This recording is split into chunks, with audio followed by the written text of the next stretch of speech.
Charlotte Motor Speedway. They're lean, they're mean, they're 5 to 7 horses, a man and machine. They're 4 wide before they start to slip and slide. The Coast to Coast Racing League 350A Modifieds, Pro Late Models, and the 360 Sprint Cars.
Well, let's do this all over again here. I'll unmute myself. We are live on the Coast to Coast Racing Network.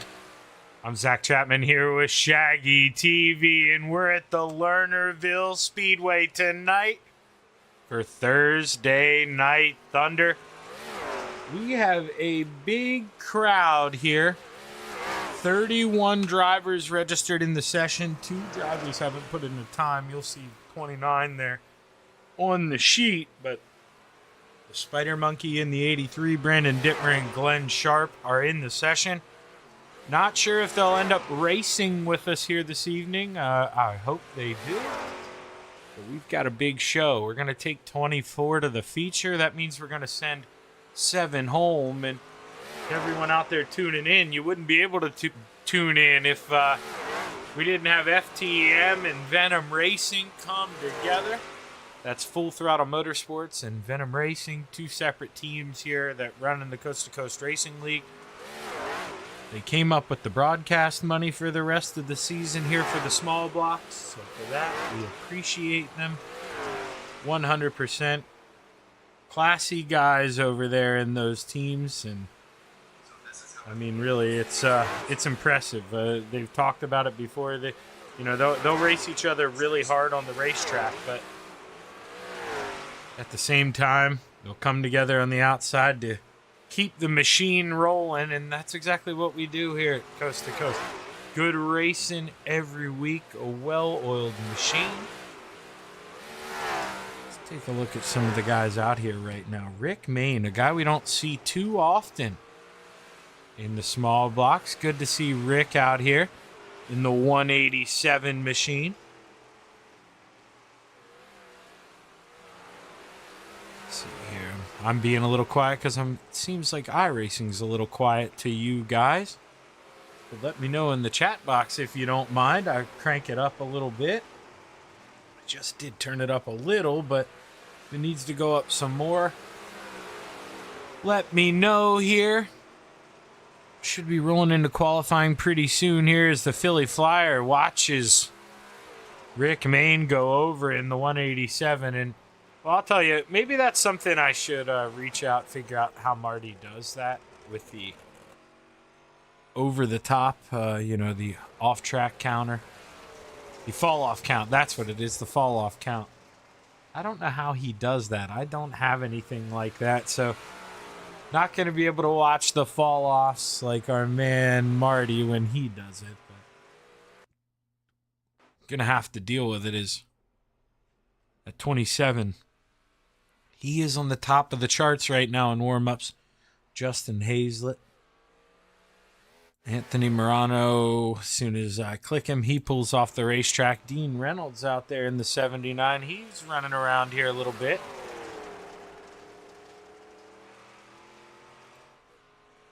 See what kind of line Dino takes here through 3. Just running the middle line. Seems like that's where the grip is right now. And he's going to slow her down here. Probably get ready to pull her off. Dino's had enough. He's seen enough. He's ready to go into qualifying here. The 444 Scott Rayom pulls out. Steal a little bit of camera time here before we advance. I'm going to turn this up a little more here. I must have the cameras really quiet here for Lernerville. That probably sounds a little better.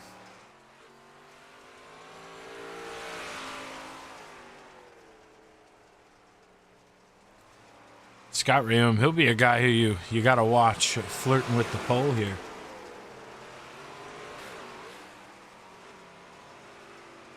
All right, I'm going to give it a shot. DeBias, John DeBias. He's listed as a 21 car. Looks like a 3 to me. But I didn't do that well, in school, so who really knows?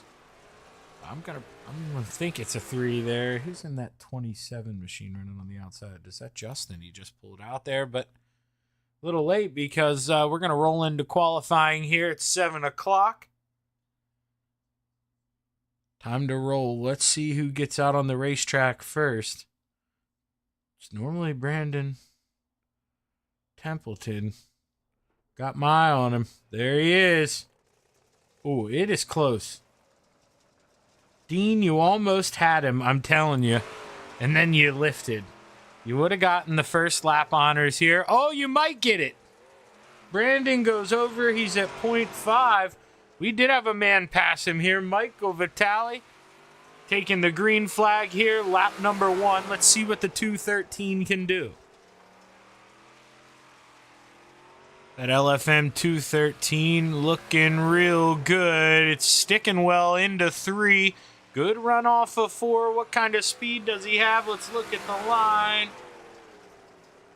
Not enough. Superman's got the cape flapping. The 218 quick time for now. Can Kurt find a little more speed here? Get a little cushion between him and the 007 of Sam Bachman.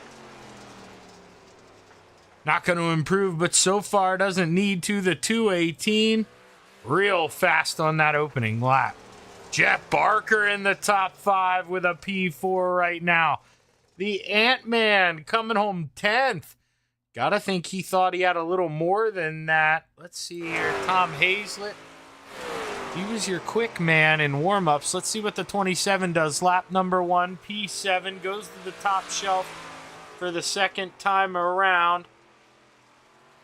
Can he improve? He was quicker through sector 1 and 2. How far does he jump up? Tom Hazlett not going to improve at all.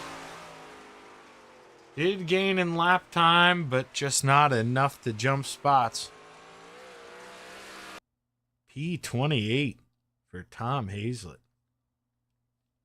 Quite the drop-off in speeds there from warm-ups to qualifying, as you can see. And well, we get ready for our first of 4 heat races, I'd assume. Starting on the outside of row number 4 in the 97, Butch Baker into his inside, the 247 of Michael Vecchio. Row number 3 to the outside in the 122, Brian Dickens. And to his inside, the 213 of Michael Vitale. Superman in the 218 lines up on the outside of row number 2. And to his inside, the 444 of Scott Rayome. Row number 1 for heat race number 1. We will start on the front row for tonight's feature. On the outside, the 518, Joseph 100 Grandy. And to his inside, starting on the pole, the 89, Mason hit him with the Hein.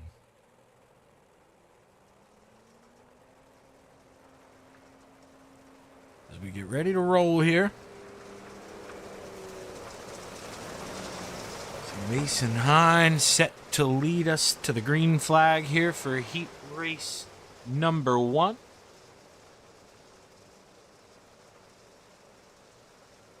Have to see if the boys play nice here or if we take the gloves off early. Long time, long ways to go. Hopefully we behave here and set the tone for a good night, but the green flag is high. It's ready to fly. 8 laps to play in the clay at the Lernerville Speedway. Heat race number 1 underway. 100 grand with a great jump on the outside. Will he be able to shut the door on the 89? Doesn't need to. Great run off that top shelf. Scott Rayome looks to make it 3 wideys in the middle. Superman letting the cape flap in the breeze upstairs. But Mason with a good run through 3 and 4. He leads lap number 1, and Joseph Grandy goes down. He pinches him through 1 and 2. He shuts the door. Mason trying to do it one more time. A lot of grip down there in 3 and 4. Not enough to take the lead back. And he may fall victim here to the 444. Scott Rayome with a good run on the outside. Oh, the 213 bouncing around there. Michael Vitale, he gets into Superman. And just like that, Kurt Schatzer finds himself in the B main. Remember, only the top 4 make the show in the 122. That man won your feature last week. First ever 358 modified feature win for the 122. And if he wants to do it again, getting into that top 4 is going to be his ticket. Mason Hein gets into Scott Rayome. And man, oh man, just like that, Scott Rayome, like a wounded duck, just falls to the back here, and Mason Hein, you know, he lifts out of that, didn't want to turn Scott, but the damage already done. And your top 3, Joseph Grandy, Brian Dickens now in the 122, Michael Vecchio, both of those drivers up 4 spots here. Nobody saw that coming, and with 2 laps to go, will Superman be able to hold off that 97 of Butch Baker? White flag ready to fly. 1 more lap as Brian Dickens slowly reeling in your leader. Joseph Grandy with a good run up top. Shouldn't feel any pressure. Final time through 3 and 4. 100 grand's going to start on the pole for tonight's feature. Brian Dickens, Michael Vecchio, and Kurt Schatzer punch their ticket. Butch Baker, Michael Vitale, Mason Hein, and Scott Rayome to the B main. Real heartbreak, you got to think there for Scott Rayome. That is not what you saw when you envisioned this heat race rolling off, but never goes how you want it to, does it? And Well, Scott just found that out the hard way. Starting on the outside of row number 4, rounding out the field in the 93, Jason Butterfield into his inside in the 099, Glenn Sharp. The 7 of Bob DeGood starts on the outside of row number 3 into his inside in that 88, Soupy Dan McLaren. James Bond's got that 007 lined up on the outside of row number 2. That's Samuel Bachman into his inside, his FTM teammate, Putt Clay Christopherson. Row number 1 for heat race number 2. Winner starts on the outside of the front row for tonight's feature. To the outside, the Philly Flyer in the 075, Trevor Giroux. And to his inside in the 71, my Gambler Motorsports teammate, the Professor, John Hine. We're not going to pull the pace car off early here. Going to pace around one more time. And then we'll get ready for 8 laps here. Heat race number 2 at the Lernerville Speedway. John Hine. Nice to see him out here. He hasn't been on the track as much. I know work's had him busy. Gonna have to make sure work doesn't have him busy when we do this 24-hour race at Daytona in a couple weeks. Definitely looking forward to that. But this is going to be excitement. Heat race number 2. Green flag is high. It's ready to fly. 8 laps to play in the clay. Heat race number 2 underway. The Professor with a good jump on the bottom. Soupy gets a little tight. Putt trying to find some grit down there. And well, that's where he gets the nickname from, Putt. He will slow that car down. He will woe it down. He loves running downstairs. There's contact in the back. Butters, Bob DeGood, and Glenn Sharp. And man, they're going to have to race their way through a nasty B main. Going to be a lot of cars in that. Only taking 8 to the show. Putt working on the 71 as the 075 looks up in that rearview mirror, and he is absolutely loving what he sees off this gearbox.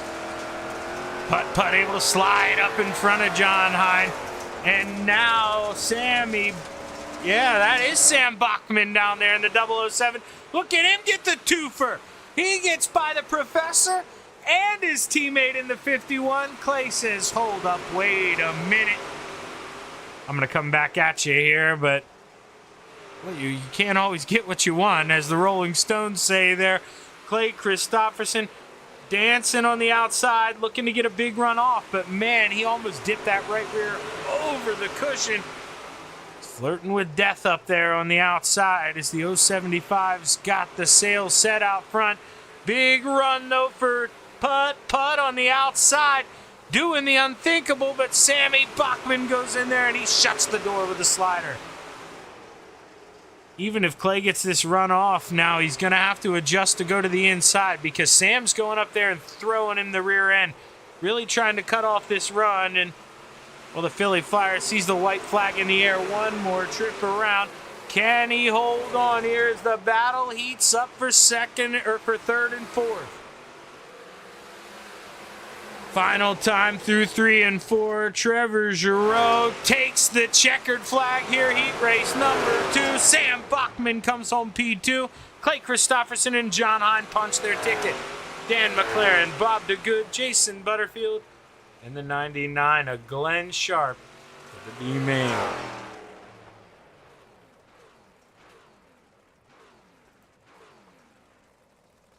Get ready here, heat race number 3. The Philly Flyer pulling around for one last photo op there. Starting on the outside of row number 4 in the 21, John DeBias, and to his inside, the 187 of Rick Mayne. The Canadian Alex Pomerleau takes that 37, and he lines up in row number 3 on the outside of the 011 of Randall Dixon. Row number 2 to the outside, the 31 of B-Temp, Brandon Templeton. And it is inside the 27 of Justin Hazlett. Row number 1 for heat race number 3. Winner starts on the inside of row number 2. To the outside, the 32 of the Magic Ant-Man, Anthony Morano. And it is inside in the 81, Mike Weida.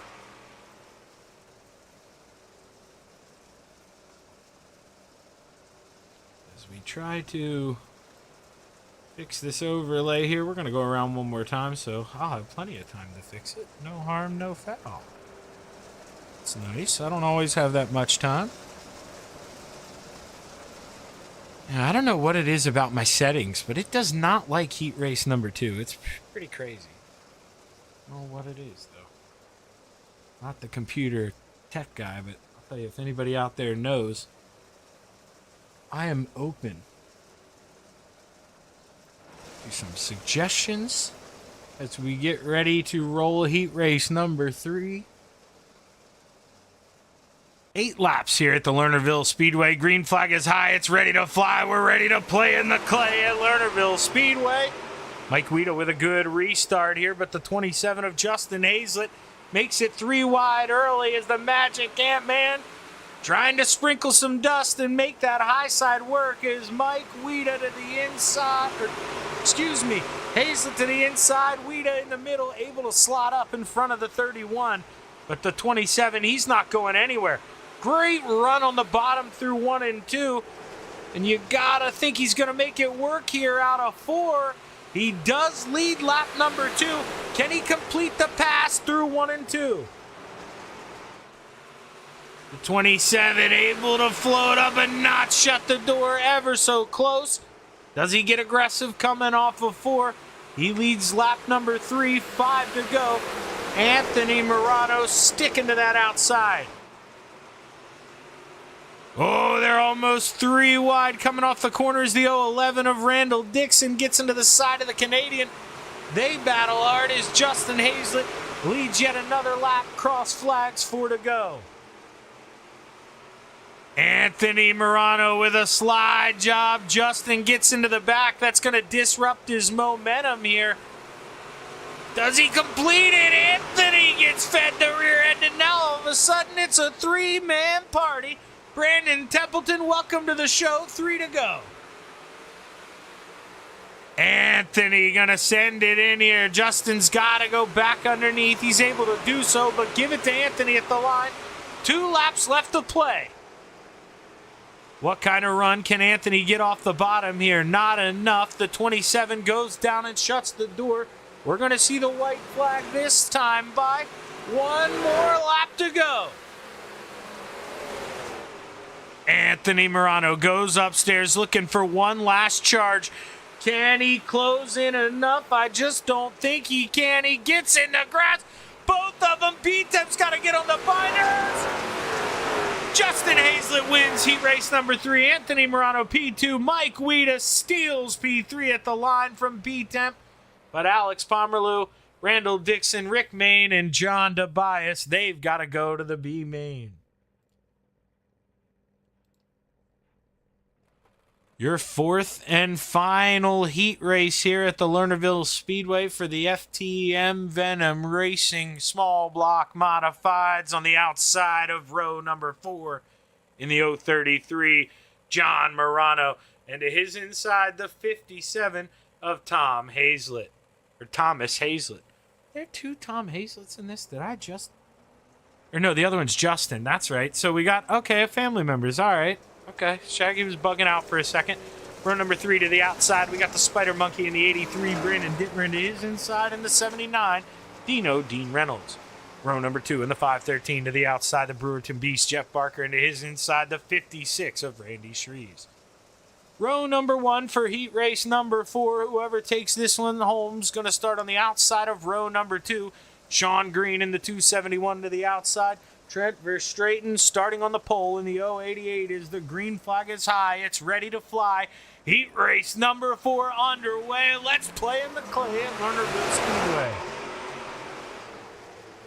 Randy Shreves with a good jump in the basement here, able to go from 3rd to 2nd early as the 271 of Sean Green struggles. Dean Reynolds trying to fight with Jeff Barker over that final transfer spot. And here comes the Spider Monkey in the 83, Brandon Dittmer. Brandon doesn't want to have to race his way through the B main. He knows he's got the speed. Same with the 79. This is a tough heat, though, as they touch. Dean Reynolds gets into the side of the 513. Then he gets a rear end full there, the 57. As the 57 Tom Hazlett getting aggressive here early. Man, these guys are ready to play. Trent Verstraeten pulling away with 5 laps to go, but Randy Shreve slowly maybe reeling him in here, actually. Let's take a look at these last couple laps. I mean, Randy had to fight to get around, so Trent ran the fastest lap of the race 2 laps ago, but Shreves did get him back a little last lap. Let's see what it looks like here. Lap number 4, Verstraeten ekes that lead back out, but Sean Green in that 271, he's got it rolling now, so plenty of time for things to change as Randy Shreves. He really made up the gap there this lap. Randy Shreves, where did he come from? The 56 rocketing out of nowhere. Jeff Barker doesn't want to sit around in P4. He doesn't want to be the last man in the dance. You want to get up there to P3, get yourself a little bit of a cushion, because the 79, he's running him down. He's all over that rear end. Jeff doesn't want to have to race his way through the B main, may not have a choice. Randy Shreves looks low through 3 and 4, not able to get to the door. White flag flies. Final lap of heat race number 4. Randy Shreves trying to find the grip, trying to make it interesting, but Trent shuts the door. Final time through 3 and 4. The 088 wins heat race number 4, followed by Randy Shreves, Sean Green, and Jeff Barker, Dean Reynolds, Brandon Dittmer, Tom Hazlett, and John Morano to the B main.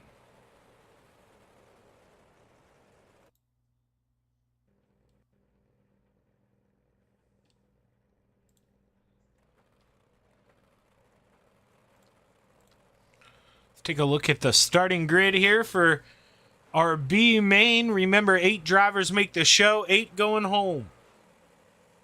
The 033 of John Morano starts on the outside of row number 8 and is inside the 21 of John Tobias. Outside of row number 7 in the 099, Glenn Sharp, into his inside in the 444, Scott Rayome. Tom Hazlett lines up in the 57 on the outside of row number 6 and his inside the 187 of Rick Mayne. Butters, Jason Butterfield lines up on the outside of row number 5 and his inside the 89 of Mason Hine. The Spider Monkey, Brandon Dittmer, lines up on the outside of row number 4 and his inside the 011 of Randall Dixon. Row number 3, the 7 of Bob DeGood to the outside, the 213 of Michael Vitale to the inside. Row number 2, Dean Reynolds to the outside, and the Canadian Alex Pomerleau to his inside in the 397. Row number 1 for tonight's 358 Modified B main, presented to you by Full Throttle Motorsports and the Venom Racing Team. To the outside in the 88, a Venom Racing driver, Dan McLaren, into his inside, his Venom Racing teammate in the 97, Butch Baker. As the Steve King Foundation pace car pulls off, the green flag is high, it's ready to fly. I believe, 10 laps to decide your fate at the Lernerville Speedway. We're underway. Remember, top 8 is what you're looking for. Let's see, the Spider Monkey is in that final transfer spot. That's the 83 of Brandon Dittmer.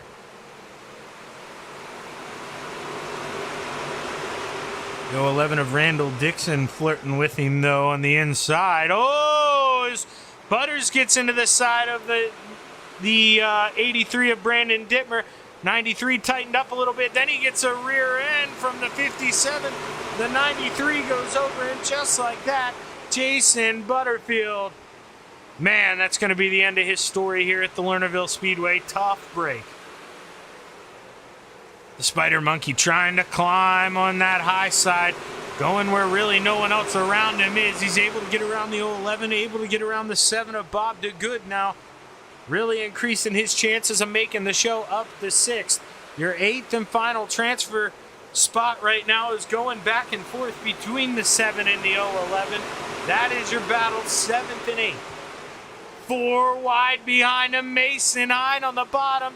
Scott Rayome dipped out of it for a second, but got a good run off. Thought about getting back in the mix, but Mason not finding the grip he needs downstairs. Whoa, contact is man, oh man. hard hit. John Tobias gets into Scott Rayom, and Scott Rayom just not going to be his night tonight. He is going to miss the show in the 444 as we're 4 wide through 3 and 4. The 57 gets into Bob DeGood, and just like that, Bob DeGood, a lot of damage. Man, oh man, his night's going to be over.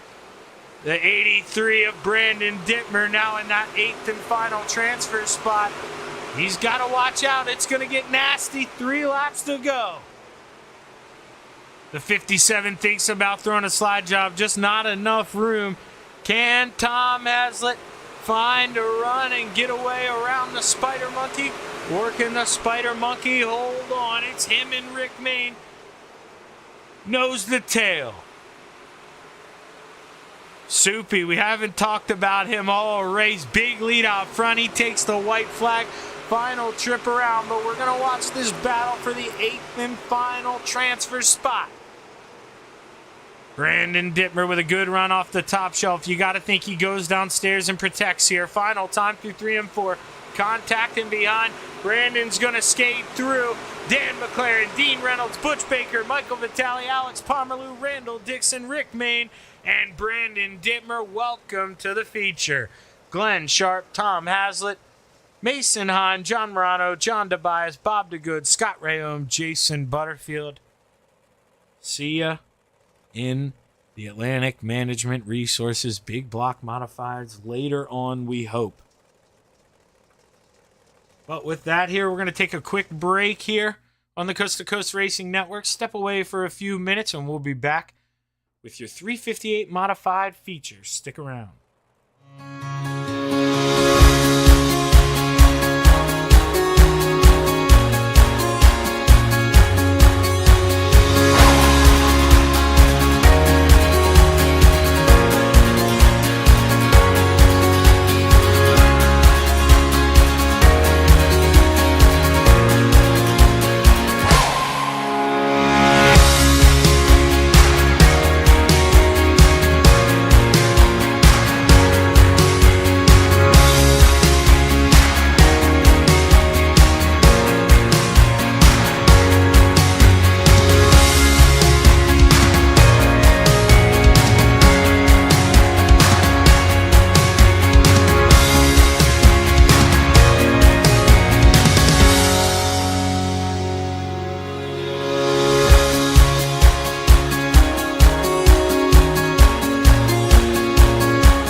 We're back live on the Coast to Coast Racing Network. A little over 20 seconds here till we roll into tonight's 358 modified feature presented by the Full Throttle Motorsports and Venom Racing teams. Joseph Brandy, top of the chart. Sam Bachman, P2. Superman, P3. Randall Dixon, 4th. And Sean Green rounding out the top 5. It's Dino that just stuck his nose up in the top 5. He moves on up to P4, so Finding speed when it matters here as we get ready to roll into race time. Let's see what the 79 can do. I saw Megan chime in the chat box. That's saying she's out there. And yes, Scott, you're not one who I picked to miss a feature. That's for sure. I would have lost a lot of money. I would have bet the week's paycheck on you making the feature. But you know how it goes, man. Tough break. Definitely wasn't your fault tonight. And, well, we expect to see you contending for a win in the big blocks, that's for sure. Rounding out the field, outside of row number 12, the Spider Monkey, Brandon Dittmer, into his inside, Rick Mayne. Outside of row number 11, Randall Dixon, into his inside, the Canadian, Alex Pomerleau. Row number 10, to the high side, Michael Vitale, to the low side, the 97 of Butch Baker. Dean Reynolds lines up on the outside of row number 9, into his inside, Soupy Dan McLaren. The Brewerton Beast lines up on the outside of row number 8. That's Jeff Barker, into his inside, the 31 of Brandon Templeton. The Professor, John Hine, takes the outside of row number 7, into his inside, Superman Kurt Schatzer. Sean Green to the outside of row number 6, and to his inside in the 81, Mike Weeda. Putt lines up on the outside of row number 5, Clay Christofferson, and to his inside, the 247 of Michael Vecchio. Row number 4 to the outside, the 56 of Randy Shreves, and to the inside, the 32 of Anthony Morano. James Bond, Sammy Bachman lines up to the outside of row number 3, and to his inside, could he win back-to-back weeks here, the 122 of Brian Dickens. Row number 2 to the outside, Trent Verstraeten, and to the inside, Justin Hazlett. Row number 1 for tonight's 358 modified feature event at the Lernerville Speedway. The Philly Flyer to the outside and $100,000. Joseph Grandy to the inside. Who you got? Let us know in the chat box as the boys get ready to play in the clay at Lernerville Speedway. The green flag is high. It's ready to fly. 30 laps at the Lernerville Speedway. $100,000 sends it in right away. Oh, man, what is going on here? As it's got Anthony Morano in the lead. That is not correct. Hopefully we get a little bit of an update here. But for some reason, man, oh man, that is not correct. We'll have to watch that here as the time rolls. We'll see if it refreshes here under caution because we're about to get one big stack up here. And man, oh man, it just did cycle through. It's got Trevor Giroux back up front. SDK was falling asleep for a minute. Man, oh man, a lot of stuff here happened. Let's see, this may have been a little too early. Let's see, though.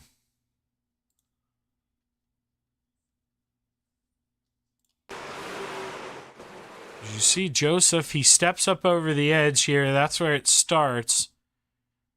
And I mean, it is just a parking lot. After that, nowhere for Trent Verstraeten to go. Nowhere for Sam Bachman. That's him in the 007. Clay Christofferson getting rear-ended. John Hine getting rear-ended. There, the 71 involved. Man, oh man.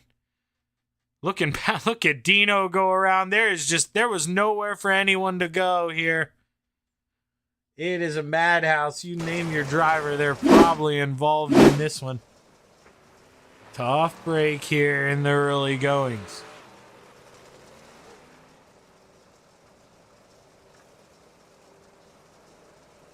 We got Gramps out there rooting for Butch and all the Venom boys here tonight. Yeah, no slide job, no Isaac here tonight.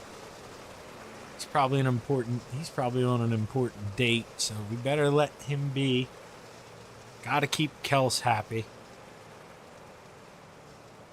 Is making, how many times have you gotten to kick Dino off that thing? It's probably countless amounts of times.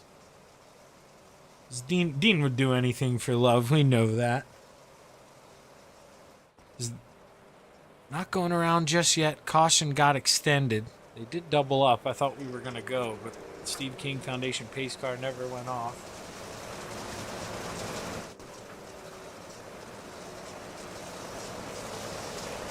Hanging back a little further, so it makes it tough on me because it doesn't let me grab the pace car. But there we go. Yeah, lights are off again. Should be going green this time by. As the drivers roll through 3 and 4, the Philly Flyer set to bring us back to the green flag. He drops the hammer. We're back underway. 27 laps to go. Lifetime here at the Lernerville Speedway, so buckle up and hold on. The 513 way low in 1 and 2. Soupy gets his nose chopped off. He's got a lifter. He goes for a ride over that edge. Will Michael Vecchio leave him room this time? He does. Soupy to the outside, looking for a 2-for-1 discount through 1 and 2. Great run by Dan McLaren. Man, oh man, Soupy's ready to play. The 075 of the Philly Flyer, Trevor Giroux, leading the way for now. Battle heating up behind him. The Magic Ant-Man trying to do something. We saw Dan McLaren go down over the grass. He's able to hold on to it. Brian Dickens trying to hold off the Brewerton Beast, but Jeff Barker, lots of speed. Here he comes. I thought I saw a little hiccup there from some drivers, but must not, as everything seems to be okay. Superman to the outside, trying to find a way around the 397 of Alex Pomerleau.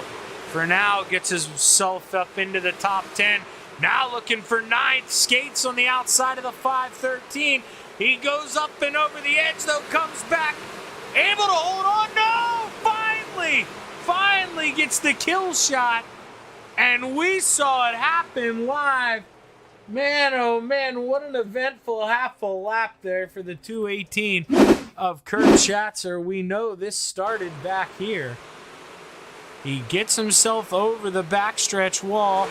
Little contact there from the 93, then big contact, and just like that, Kurt Schatzer hard into the outside wall. Caution flies for the second time at the Lernerville Speedway.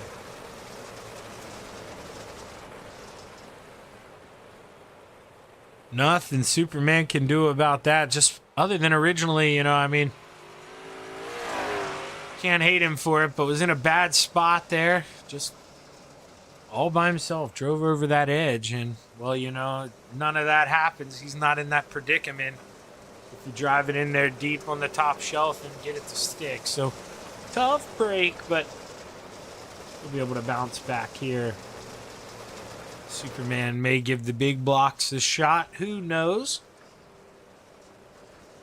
I know Brian Dickens only likes to run the small blocks. I can't remember if Kurt is the same way or not. I do believe he'll run the big blocks every now and then, but can't hold me to that.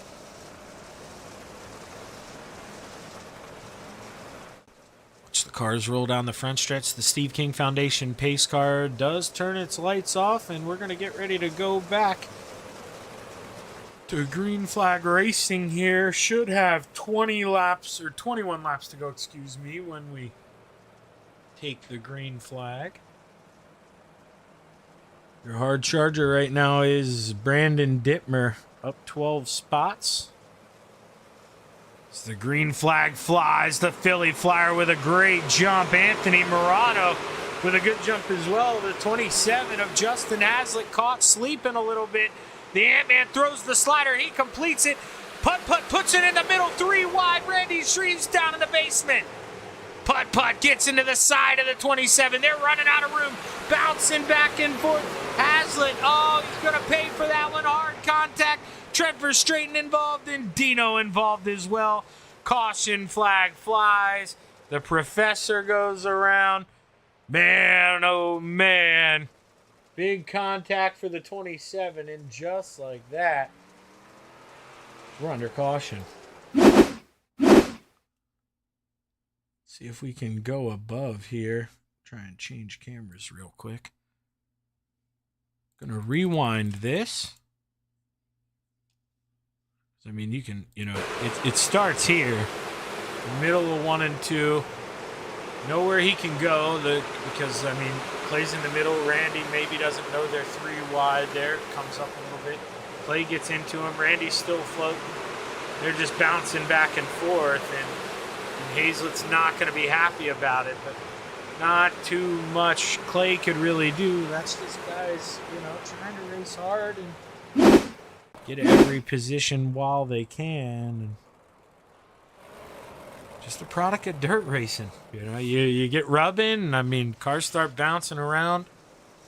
That's what happens. And can't really put either guy at fault there. Just trying to be aggressive here in the early stages of the race.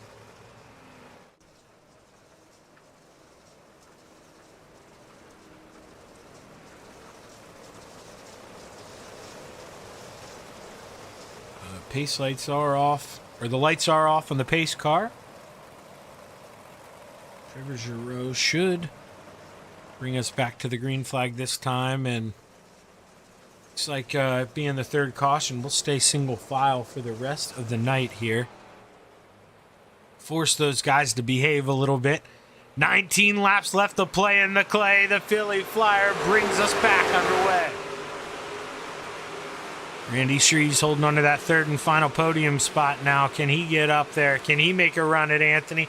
He looks down low. He left the door wide open for putt-putt, but he just couldn't get a run in the opening lap. But he does now. Only a fender, and Clay may not like that. But man, oh man, when you're just up there, we saw Dan lift earlier going down the backstretch, and it paid dividends. And that's one where Clay, I know he's going to want that, but it's really tough to see when someone's there. He didn't have half a car. Back under caution once again. That was Michael Vecchio, I believe, on the inside. Let's take a look here.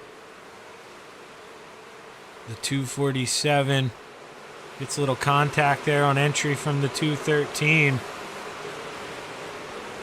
Just gets back. Well, let's take one more look at this. Maybe this starts somewhere else.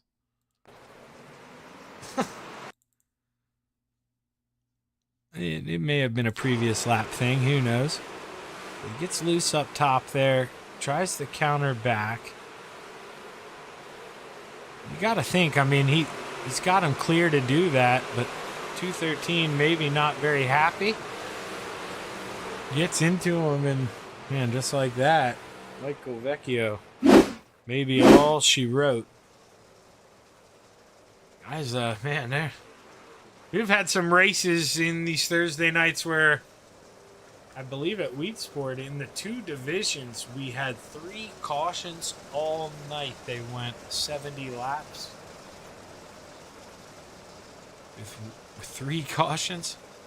But sometimes, maybe people got new toys for Christmas they don't want to share. And some people want to borrow them, and you got some grudges out there. Not too sure what's going on. I see John out there watching what's going on, John.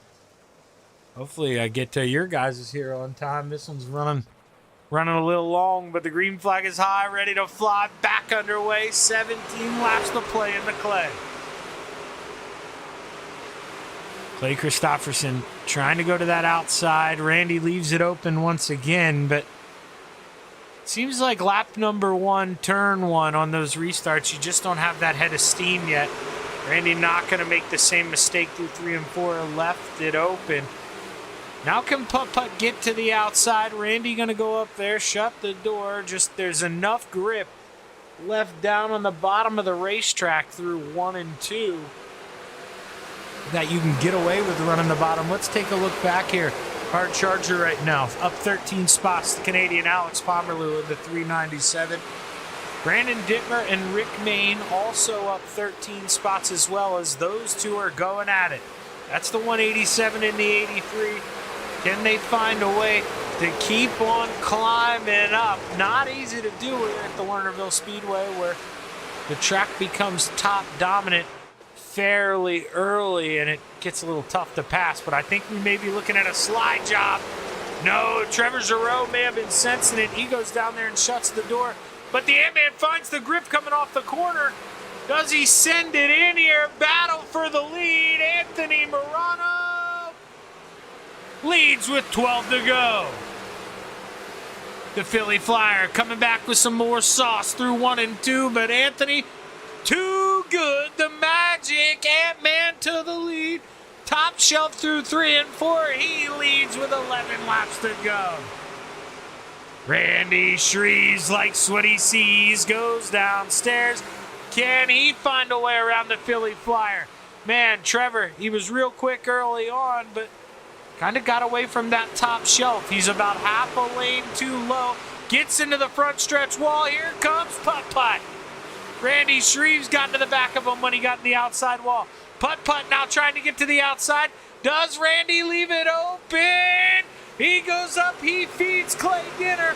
Hopefully the 51 didn't eat yet because, man, he just got a full plate. You had to see it coming.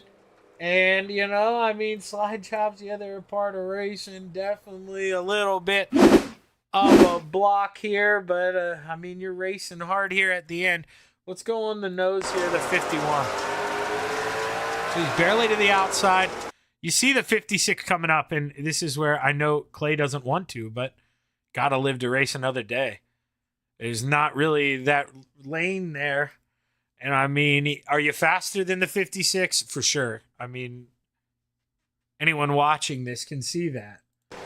But you got to put yourself in a position to win the race. And with the guy blocking you in front, I mean, I'm how it is. Randy's blocking a little bit.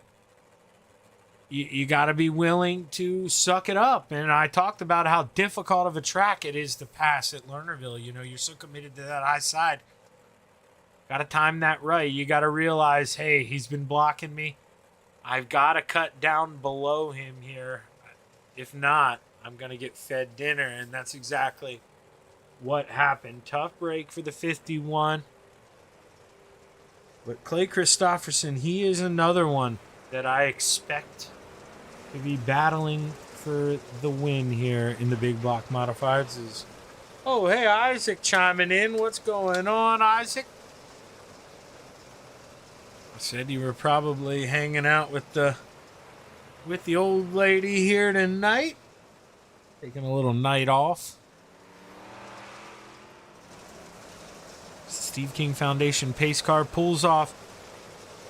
We'll have 9 laps left here at the Lernerville Speedway. Can Anthony Marano hold on? Can the Philly Flyer find a way back on by? We're back underway. Dan McLaren immediately to that outside, trying to get a run on the 122. Remember, Brian Dickens won this feature last week.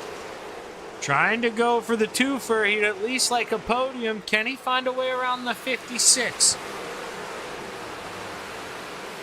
Philly Flyer standing toe here with the 32, but needs to do more than that. Needs to find some speed, needs to be able to work around the outside. And right now it just seems like he's not willing to flirt with the devil like Anthony is. He's a half a lane lower. And Anthony is just, you're seeing it. I mean, so much more speed going down the straightaways as there he goes doing the dance. Just still, you see about a quarter of a lane lower on exit. Just needs to get up there a little bit higher. But Brandon Dittmer started 24th. Look at him battling to the inside for P6. Come on, Spider Monkey. Oh, he gets into the Canadian. The Canadian holds firm like a strong maple tree on the outside. Brandon Dittmer going to go upstairs and take a look. Meanwhile, Sam Bachman able to race his way back up towards the front. We saw him get involved in an early accident. He started P6, back up to 8th. 4 laps to go, and well, your top 3 look pretty set here right now. Can Brian Dickens find a way around this? I believe Dan McLaren Soupy does go up over the top shelf. Tough break for Dan McLaren. 3 laps to go as Brandon Dittmer tries to get into the top 5. Gonna cut underneath. Big counter. Can the 83 throw a slide job? No, the Canadian's gonna pinch him down. Little bit of a block. 007. James Bond to the high side. Anthony Morano out front here, looking at the white flag. 1 more lap to go for the Ant-Man. The 32, always quick, but had a little extra tonight. Able to work around the outside of the 075 and just drive off into the sunset. Anthony Morano, your 358 feature winner here at the Lernerville Speedway. The Philly Flyer and Randy Shreve, 2nd and 3rd. They'll round out your podium. Brian Dickens, 4th, and Alex Pomerleau just holds on to that final top 5 spot. Brandon Dittmer, Sam Bachman, Rick Main, Jeff Barker, and Mike Weida. Your top 10 is we give the drivers a minute or two here to catch their breath. We're going to interview these guys after a rough start, pretty darn good finish to the night here, and the Ant-Man able to park it in victory lane. Congratulations to the 32.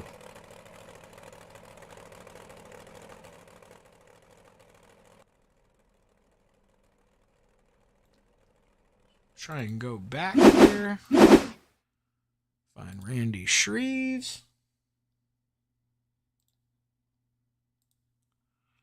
We'll try to get a word here with the driver of the 56 machine. Excuse me. Let's see here. I thought I was going to spin you out, but I had no time to react, and I don't know, I popped a big wheelie. And for some reason, you heard Randy talking there. My mic is not working in Discord like it did the other day again. Give me 1 second here. Let's see. It's reading my voice activity. Very weird.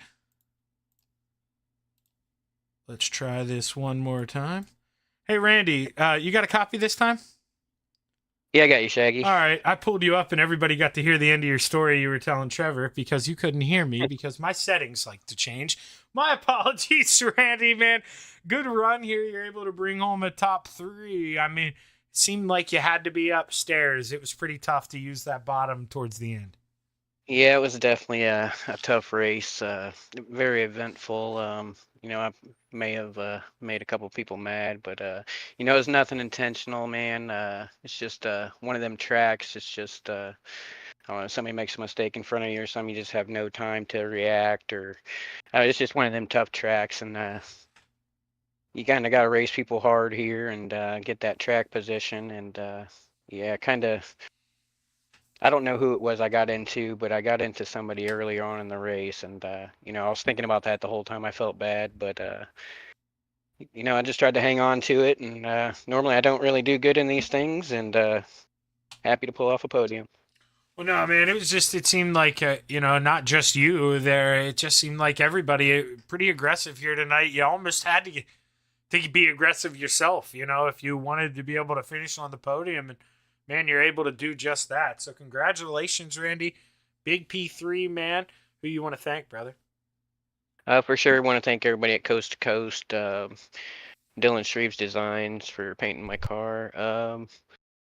Everybody involved with this thing, you for the broadcast, and everybody for watching. Hey, hell of a job, Randy. Good luck here in the big blocks, brother. Appreciate it, Shaggy. Wait, actually, Randy, before I kick you out, I always forget, man. Do you think there is any chance, what's your driver's take? Does anyone pick a small block here in the next race? I don't think that I would, but I wouldn't either personally, but I'm an idiot. That's why I was asking you. So I guess it's just driver preference, Some people feel more comfortable in a 358, so Well, hey, give him hell, Randy. I know you'll be running a big block. Hopefully we're talking to you again, brother. Yep, thanks, Shaggy. Now we're going to pull up the man who finished P2. It was pretty quick all night, but Trevor, it seemed like at that midpoint of the race, car just fell off a little bit. You couldn't run that cushion like Anthony, and he was able to take advantage and get by. What are your thoughts, man? Yeah, man, I just can't run the top like these guys, man. I just don't have the skill, plain and simple.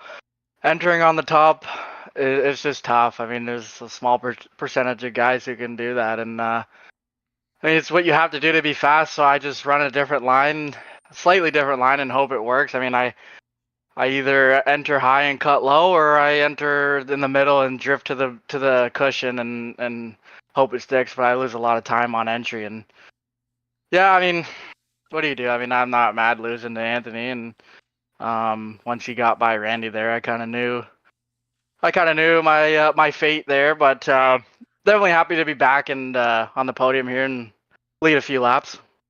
Yeah, man, and I mean, it's not like, he rolled over like a dog there. You put up a pretty good fight, and you're even self-admitting, and that's something I have to do too. I'm not the best at running that outside cushion, especially with no wall, man, and to be able to bring home P2 when you're not even in that dominant line, that's a hell of a run, Trevor, and you know that as well as I do, so pat yourself on the back. Congratulations, bud. Who you want to thank on the P2?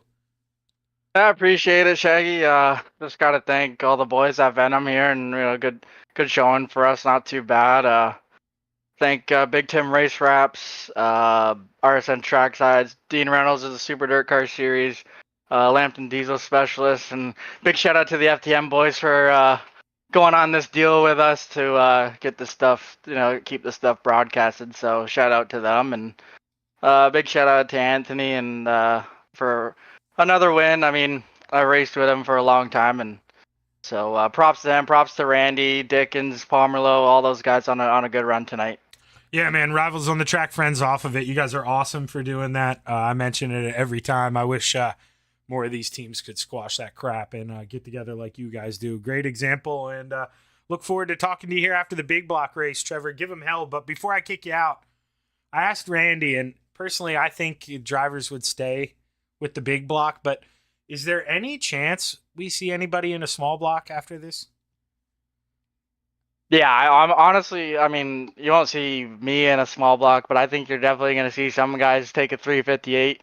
I mean, my whole thing with that is we don't, with the 358s, we get a lot of practice to burn the track in, and with the big blocks, it's kind of get in, roll over in 10 minutes. So it's I don't know. I think you'll probably see guys like Anthony who are good enough to get away with it, and then when the track slicks off, they're always good. I mean, you might see him, and if Clay's in there, I mean, he'll probably take a 358. You'll probably see, I think, at least 2 or 3 guys, but I can assure you won't see me in a small block. Well, hey, good luck, Trevor, and hopefully we're talking to you again, brother. Great run, man. Thanks, Shaggy. Appreciate you.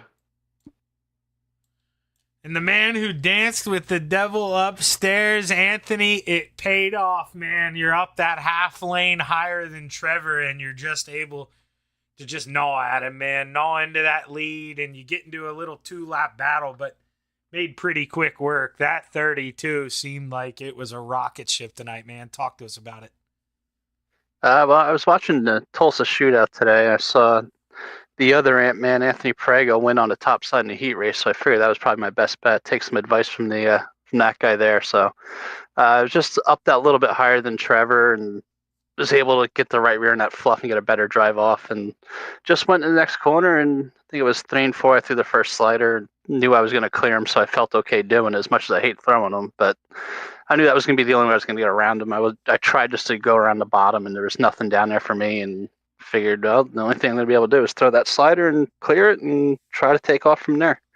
Obviously, I mean, it broke down, I'd say, pretty well to how you wanted it. I mean, nobody wants a lot of cautions early on, but when you get out front, was there any thought, maybe we get another caution here, restack the field? You're worried about losing the lead, or you just focused on running smooth on that top side? Really just worried about hitting my marks and not spinning the tires on the restart's the main thing, because that'll really screw you up there, and then you cause another chain reaction, you get another wreck. So just rolling into the throttle and getting into the tack, and then standing on it and making sure, turn 1 could be a bit treacherous, and especially coming out of 2 onto the backstretch. You go over just that little bit, and then you're screwed going into 3. So as long as I hit 1 and 2 there on that restart, I was pretty confident I'd be all right. Well, Anthony, first win this season, first win of the new year here in the 358 Modifieds. Congratulations, brother. I think, I know you didn't want it to happen this way, but your teammates who you were battling with for the points, they had some rough goes tonight. So you'll probably walk into next week the point leader. Congratulations, man. Who you want to thank? I got to thank my wife, Sherry, the boys over there at FTM. Dean at Super Dirt Car, Logan at High Mom Lens, Gunnar at Swan Speed Shop, DJ Sim Shop, MDI TV, Expert Installation, Castaway Flagstone, Shaggy for doing the broadcast, Bowman's Designs, and everyone here at Coast to Coast, and Venom for doing half the sponsorship here so we can have you come out and broadcast. Yeah, man, that is so awesome. You guys getting together, cool deal. And, well, you're the main person to ask here. I asked the other two kind of just as a what if. But the last one threw you under the bus, said if anyone would do it, it would be you. Is there anybody going to come out here in a small block, do we think, for the next race? Or are we all going to run the big block? There's a few of us talking about it. I took the big block, so I think Clay and Sam might take the 358. I'm not sure. All right. Well, hey, if they do, tell them one of them to message me on Discord so I don't look like an idiot. Okay? Alrighty, I'll let them know. But, hey, great run, Anthony. Congratulations. And, hey, man, I'm not going to put the pressure on you, but I'll be surprised as hell if I'm not talking to you after the next one. Good luck. Thanks a lot, buddy.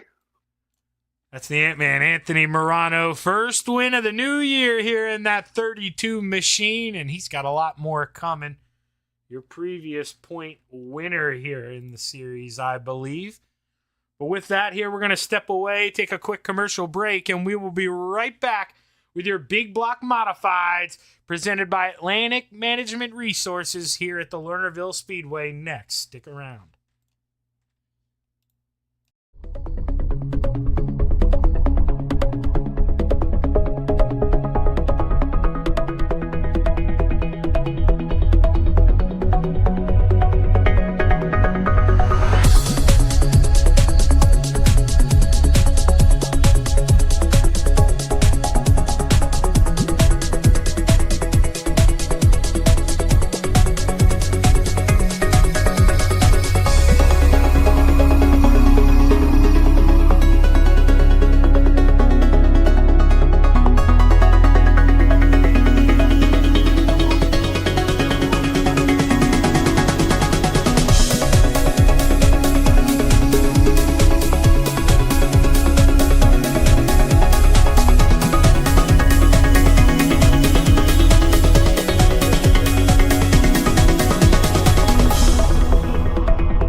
It's time for another edition of RSN Trackside, powered by Bob Johnson Auto Group on Rock Sports Network. Kiss on the champion. Trying to be a bit of a hiatus, so let's get. Tonight when we talked about it.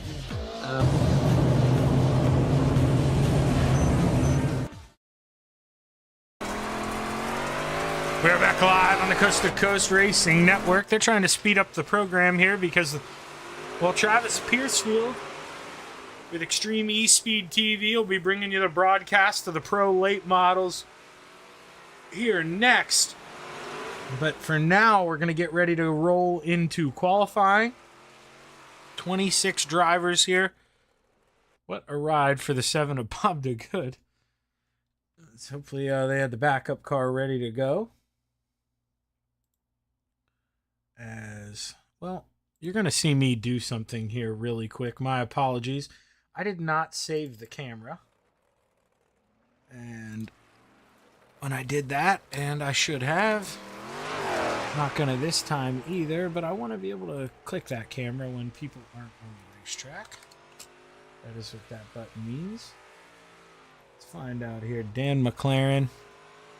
He's a little far behind. Who we got? Michael Vitale in the 213 coming around.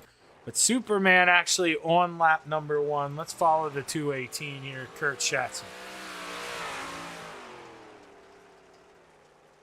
Kurt Schatzer, always quick. Had a good running there until he got involved in that little squabble in the 358s. See what Superman does. 15:37.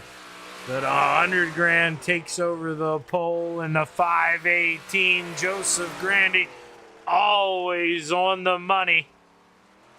And that cotton candy with a little black looking machine. John Hine goes purple through sector 2. He moves on up to P7, but putt. Welcome to the party in the 051 Clay Christopherson quick time. Sean Green in the 271 coming around to the checkered flag for his second and final lap.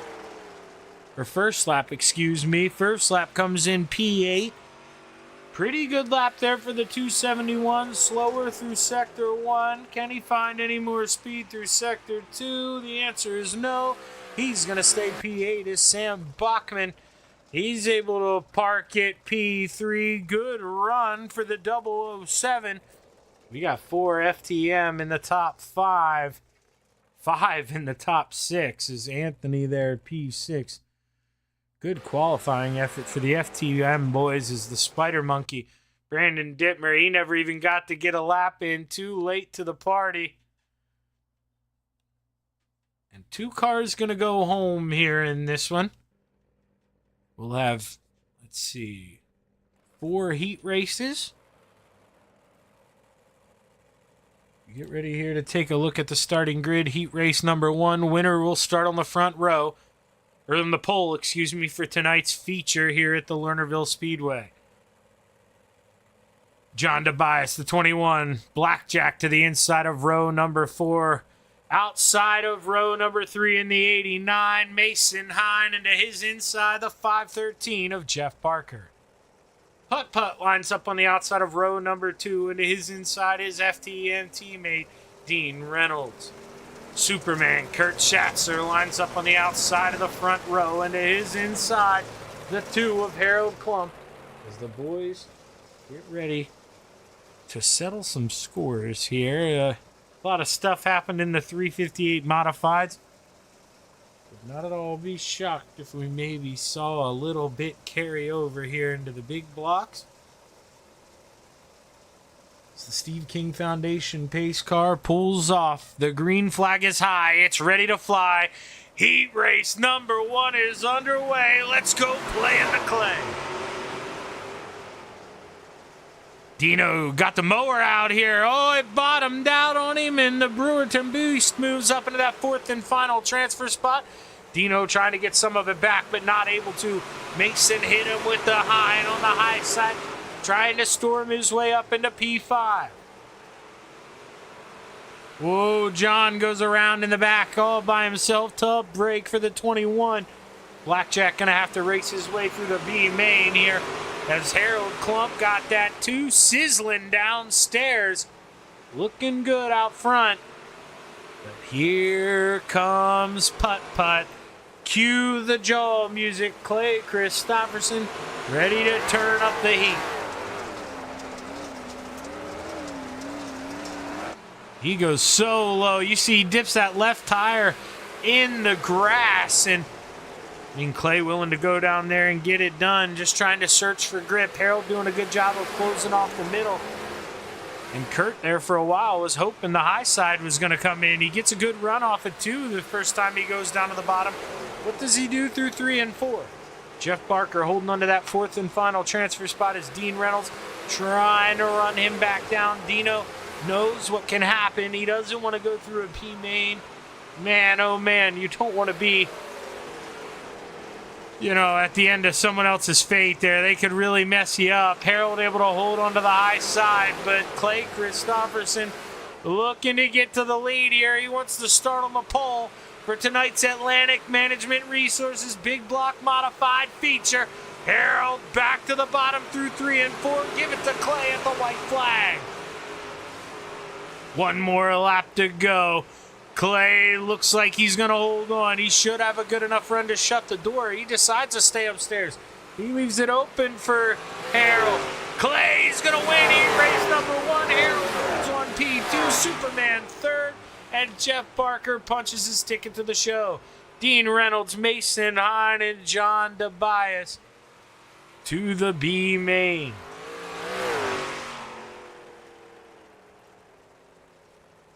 So we get ready here. Heat race number 2. Whoever wins heat race number 2 will start on the outside of the front row for tonight's Big Block Modified feature. Rounding out the field on the inside of row number 4, Brandon Dittmer. Row number 3 to the outside, Glenn Sharp in the 099. And to his inside, the 247 of Michael Vecchio. Hunter Grand, Joseph Grandy lines up on the outside of row number 2. And to his inside, the Magic Ant-Man, Anthony Morano. Row number 1, heat race number 2. To the outside, the Professor, John Hine. And to the inside, the 97 of Butch Baker.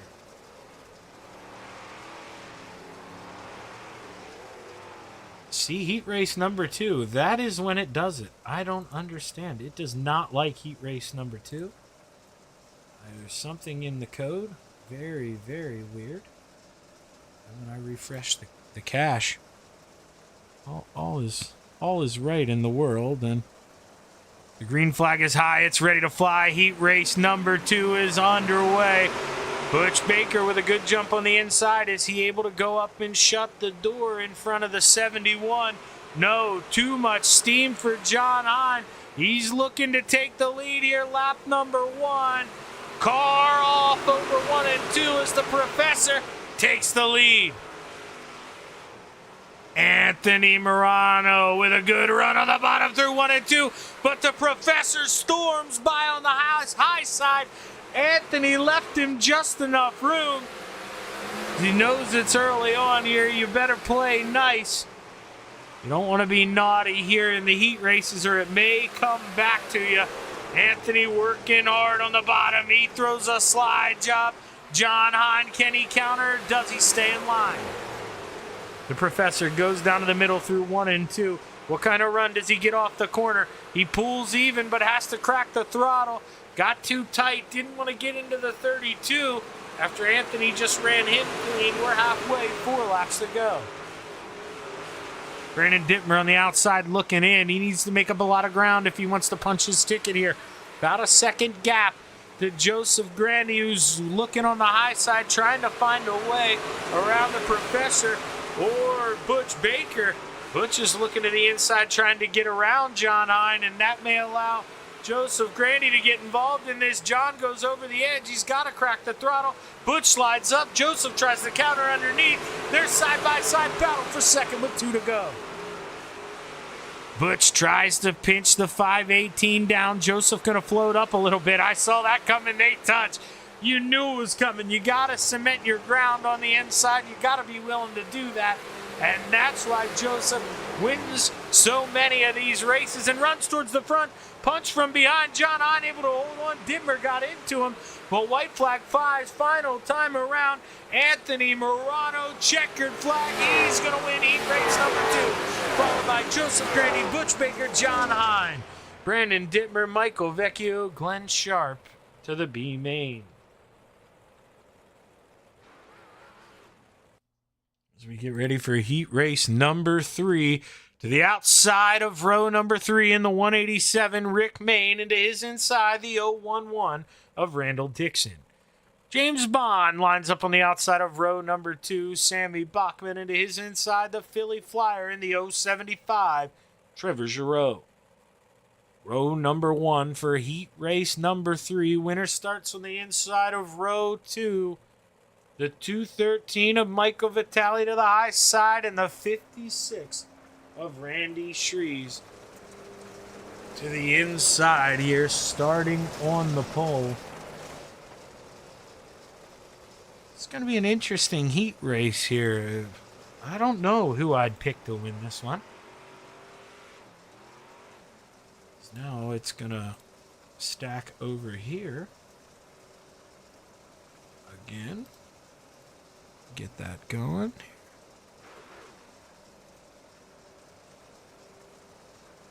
Is actually pace car going to stay out here, going to do one more lap. Must not have gotten the command to take the to take the pace car off of the track.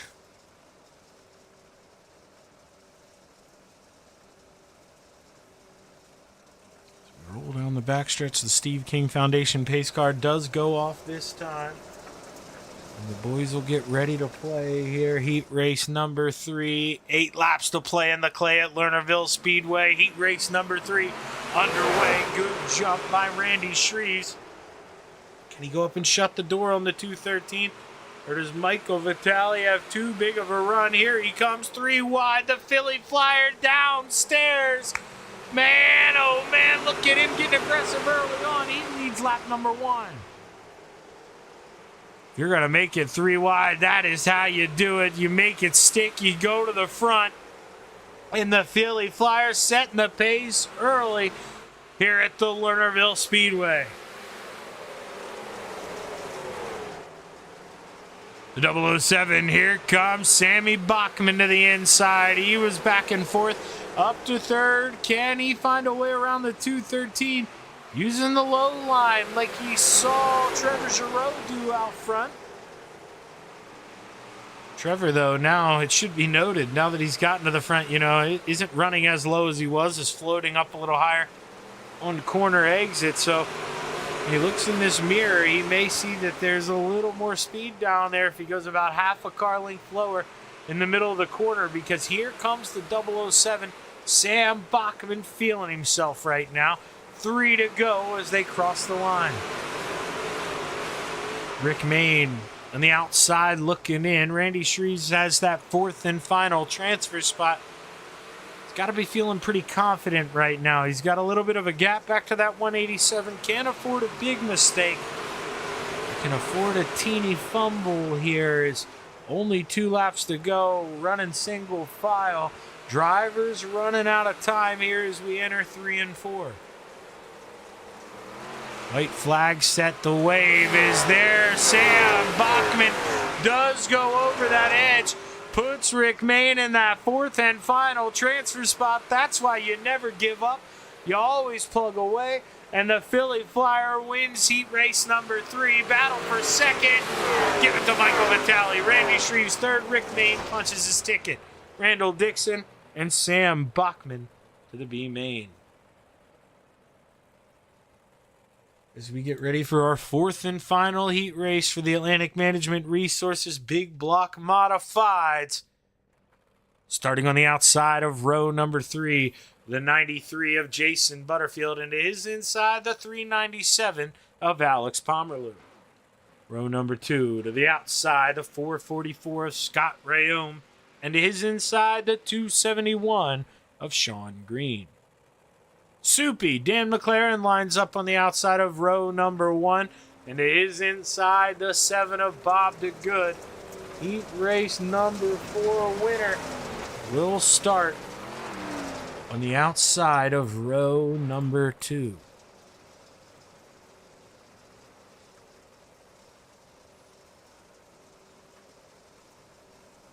I'm going to have to close SDK here. My apologies. I'll refresh it for you, but it normally only does it once. Here it keeps overstacking.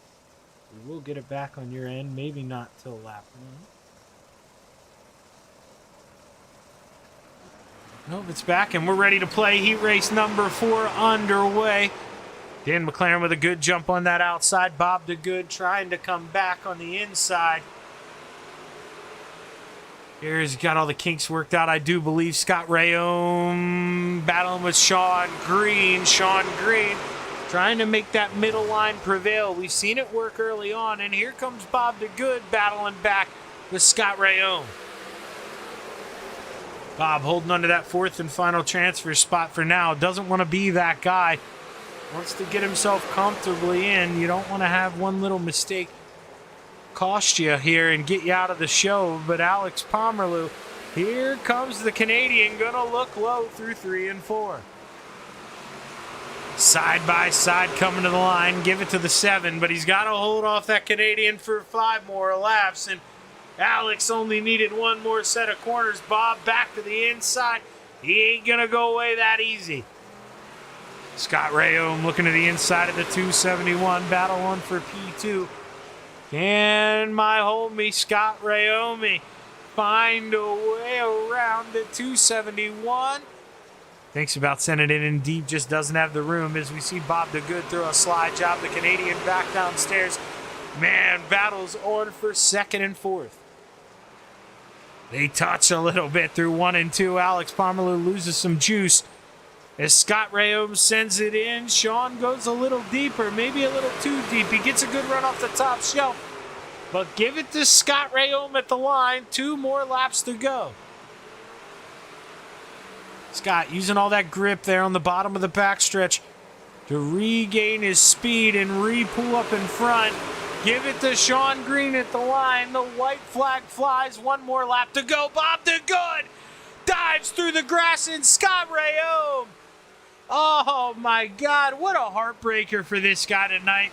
Dan McLaren wins heat race number 4. Sean Green, P2. Bob DeGood 3rd. Jason Butterfield 4th. But man, you got to feel for the 444 Scott Rayome. What's he got to do? I mean, quick car trying to drive his tail off. But just a Hail Mary effort kind of punts him out of the way. And now he's going to have to race his way in through the B main as we have 5 rows here, taking 8 drivers. Running out the field outside of row number 5, Glenn Sharp in the 099. Into his inside, Blackjack John Tobias in the 21.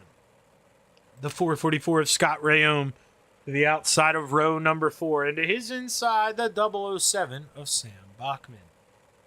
Michael Vecchio lines up on the outside of row 3 in the 247. Into his inside, Mason Hine in the 89. The Canadian, Alex Pomerleau, lines up P number 4, and to his inside in the 011, Randall Dixon. Row number 1 for your big block modified B main, presented by Atlantic Management Resources. Starting on the outside, the Spider Monkey in the 83, Brandon Dittmer, and to his inside, the 79 of Dean Reynolds. Steve King Foundation pace car going to stay on the track. We'll go around one more time here before the boys flip on the serious switch and get racing. Only 2 guys not making the show, so if you have a mistake, if you go over the edge, then almost guarantee you're going to be one of the people going home. You got to behave, you got to race smart.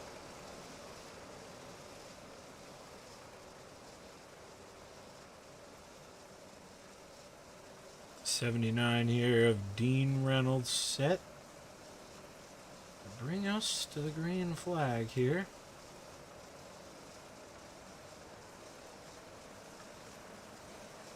As the green flag is high, it's ready to fly. The B main underway. We're taking 8 to the feature, 10 laps to play. Oh man, no, oh my gosh. We're already seeing it. 2 guys go around, Scott Rayome and Sam Bachman. Sam Bachman has won already this season in the 007. He is going to have to call it a night. He is done. Glenn Sharp done. Does Sam Bachman see that and maybe think about staying out on the racetrack, hoping for one little last mistake? Scott Rayome holding on to P8 right now. So the drivers on the racetrack making the show. Let's go back. Let's see if we can play the blame game here early on. What happened in turn 1? So the contact started there between the 747 and the 444 of Scott Rayome.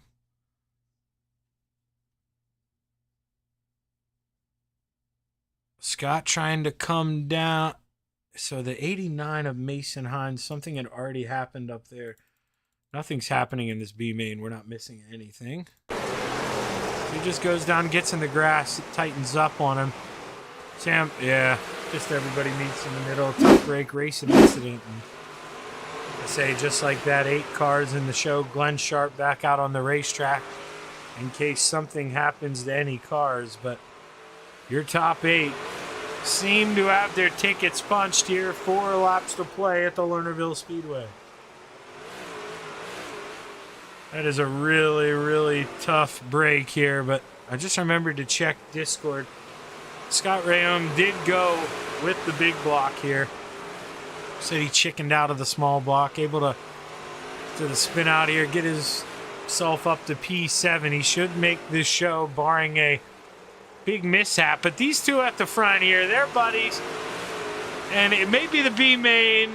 They know that their tickets are punched now here. They've got a 3-lap lead on Glenn Sharp. So Glenn Sharp is officially out of this show. There's only 2 laps to go. They're letting it all hang out. Dittmer, the Spider Monkey, climbs around the 79. New leader with 1 to go. Dean gonna stick to that middle line, watching the 83 rip the rim. Brandon sends it in. Final time through 3 and 4. Brandon Dittmer wins tonight's B main.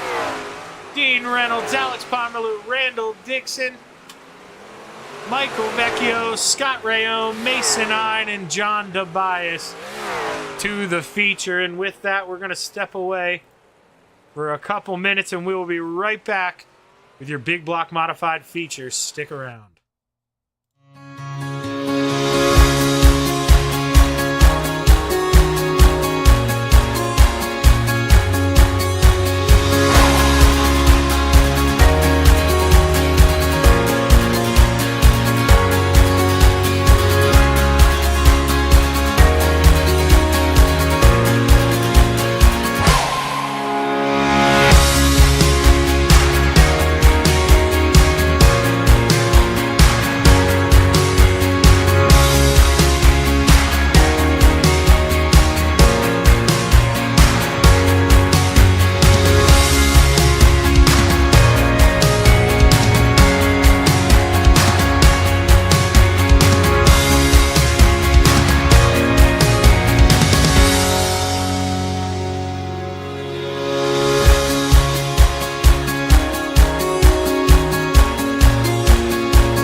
We're back live on the Coast to Coast Racing Network. 30 seconds until the Atlantic Management Resources Big Block Modifieds kickoff here for Thursday Night Thunder. Remember, stick around after this.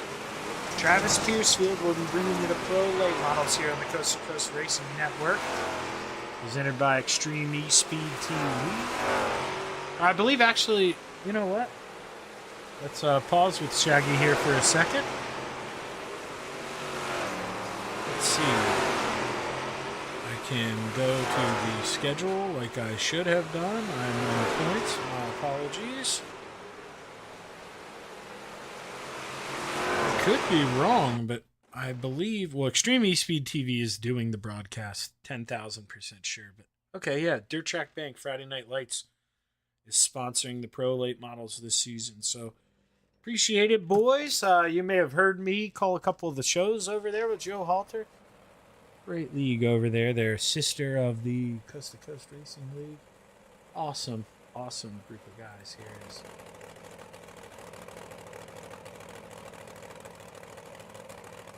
Well, it looks like we're just running a feature here. I wonder if they're gonna change this.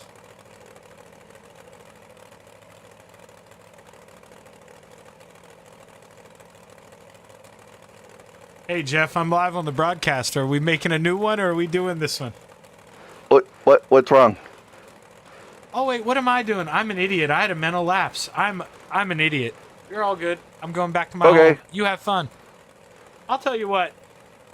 Man, Shaggy is getting old here. We literally just watched warm-ups and I thought they started the show and skipped qualifying and everything and went straight to the feature. Boy, oh boy, man, is my head in the clouds. What is going on? Let's bring up here. We got to roll through this really quick because I got caught sleeping. Man, oh man, Shaggy's an idiot. Row number 12, John Tobias, Mason Hine. Row number 11 to the outside, Scott Rayman. It is inside, Michael Vecchio. Row 10, Randall Dixon. And the Canadian Alex Pomerleau. To the outside of row number 9, Dean Reynolds. Brandon Dittmer to his inside. Row number 8 to the outside, Jason Butterfield. And his inside, Rick Main. John Hine to the outside of row number 7 into his inside, the Brewerton Beast, Jeff Barker. Bob DeGood to the outside of row 6 and it is inside the 56 of Randy Shreves. Butch Baker to the outside of row 5 and it is inside Superman Kurt Schatzer. Sean Green to the outside of row 4 and it is inside Michael Vitale. Row number 3 to the outside, Joseph Grandy and it is inside Harold Klump. Row 2, Dan McLaren and Trevor Giroux. Row number 1 for tonight's big block modified feature. FTM teammates Anthony Morano to the outside. Putt Clay Christopherson to the inside. As the boys get ready to play, the green flag is high. It's ready to fly. 30 laps to play in the clay at the Lernerville Speedway. Man, they're branching off here early. 3-4 wide in the middle of the pack. All's well so far. Joseph Grandy still in the middle. Anthony Morano trying to battle his teammate for the lead. And they've got the Philly Flyer to the inside. Anthony going downstairs. Can he slide up in front of his teammate? Knows the answer. Clay with too big of a run right now, but Anthony sends it in deep. He parks it upstairs. Clay counters back, side by side at the line. Give it to the Ant-Man. Putt back downstairs here, but the caution flag flies at the Lernerville Speedway. And they'll have to go back at it again later. Let's figure out what happened here. I think Randall Dixon in the 011 possibly involved here. Let's see what we can figure out. Stack up in front of him. Just tightens up the car, gets into the outside wall, and tows it immediately, but caution flag flies. And just like that, we're pacing here at the Lernerville Speedway.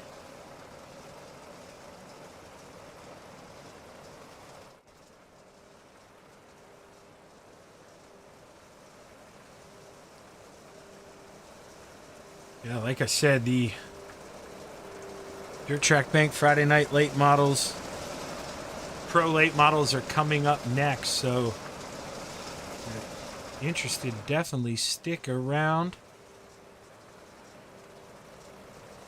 Thanks for tuning in, Frank. Got a lot of people tuning in on the Coast to Coast side of things. Thanks for tuning in over there as well. Tyler, they're racing, like I say, the Pro Late Models there next. These are the big block modifieds, or a small block modified if you felt like it. Not really much advantage to the small block right now, because, well, you heard drivers talking too. Track will reset it in between sessions, obviously, and track not very wore in, so you want the power of the big block right now. You're not really afraid of spinning the tires or any of that nonsense as Anthony Morano drops the hammer. We're back underway here. 36 laps to play. What are they looking like coming off the 2 here? Most guys up top. That's where I think you want to be. Anthony showed us that in the 358s, and you want to be up there in the 358. You're definitely going to want to be up there in the big block. You can maintain that momentum a lot easier. You just got to use the throttle as your friend. You don't want to be hammering that thing through the slick. When you hear that motor, it may sound fast, but boy, is it slow, that's for sure. You're just spinning the tires. You're not getting any grip. And Soupy battling to the outside here. He's trying to look for that third and final podium spot. Trevor Giroux relentless here, trying to make that inside work, but just can't do it. He's going to go back upstairs as soon as he got that opening. Jeff Barker, your hard charger, up right now, up 4 spots there in that yellow and blue machine on the top shelf. Can Jeff Barker keep his charge through the field? Brewerton Beast always quick here in the big block modifieds. And John Hine here, he's making a run, trying to move on up as the Spider Monkey goes over. Whoa, Brennan Dimmer! Somebody call an ambulance for the 83. The Spider Monkey hard into the outside wall, and he's not going to get a caution. Tough break for Brandon Dittmer as his night is over. Anthony Morano just walking away with this thing. We're going to watch him here. We're going to station up in turn 4 as they roll through. Going to get to see this gap. I mean, almost a second over his teammate. Even bigger gap back to P3, and then it's just a train. Right now, Trevor Giroux and Joseph Grandy. Well, I shouldn't say that. We won't mar them with that. We'll give it to the 271. This is really where it looks like the cork starts. And nobody wants to be the cork in that bottle, but man, oh man, they're racing behind this 271, and they're just fighting to get out of this cage. John Hine up 4 spots here. He takes that new hard charger spot. Can he get up 5 spots? Can he find a way around the Brewerton Beast, or is Jeff making some home way downstairs? Trying to work around Harold Klump. Cuts the grass through 1 and 2, and he's going to lose 1-2 spots as the Professor rolls by on the high side. Last time by for Anthony Morano. Well, it was one of his quickest laps of the race. That guy is not messing around here. He is leading the field here. 16 laps to go at the Lernerville Speedway. Joseph Grandy trying to find his way into that podium spot. He's getting a big run center off through 2, loses the rear end. That allows Trevor to go up and shut the door, and that's exactly what he does. He says he's not that comfortable with running the high side. Look damn good there, Trevor. Do it again here in 1 and 2. He's dancing with the devil. Now he's picking up that speed. Joseph Grandy gonna have to put his head down, figure a new way around if the Philly Flyer is going to sack it up there and whip it around the high side. But then as soon as I say that, enters in a little lower. Joseph Grandy going to try to counter with a run here. Do we see a slide job battle for 3rd? Not enough room to clear. Side by side coming off. Philly Flyer holds on for now. Grandy's got to go back upstairs. What happened to the Professor? John Hine, he had lost all those spots. He was up in the mix. Now Dean Reynolds up 5 spots here after having to race his way through the B main. Finished P2.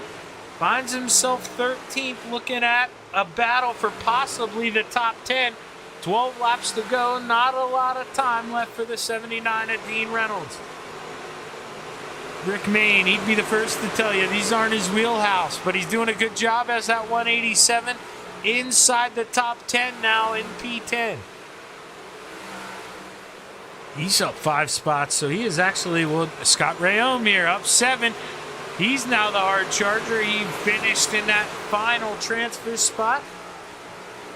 or second to final transfer spot, excuse me. That's right, there was a collision at the line. He was able to get back on by, but you're looking at Clay Christopherson. Now you're looking at the leader.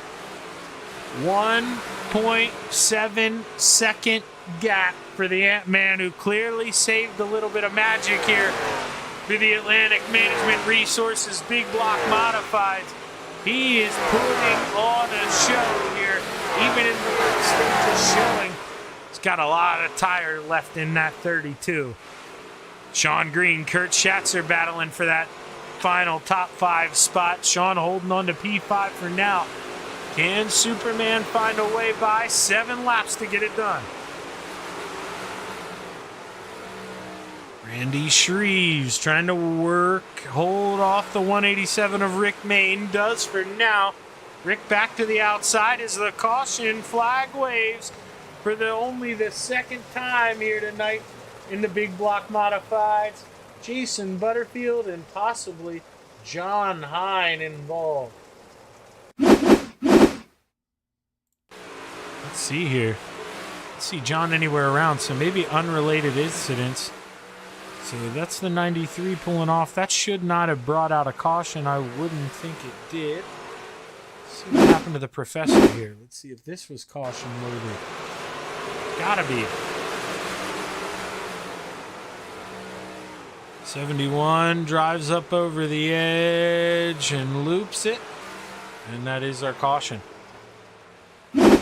Normally don't get the benefit of the caution sitting on the high side, but lucky for John there. I mean, you never want to spin out, but able to keep himself in this race with the caution. Clay Christopherson, time to put your head down. If you got anything for your teammate in that 32, time to win it or wear it. We're going to have 6 laps here at the Lernerville Speedway when we drop the hammer, which means single file restart within 10 to go.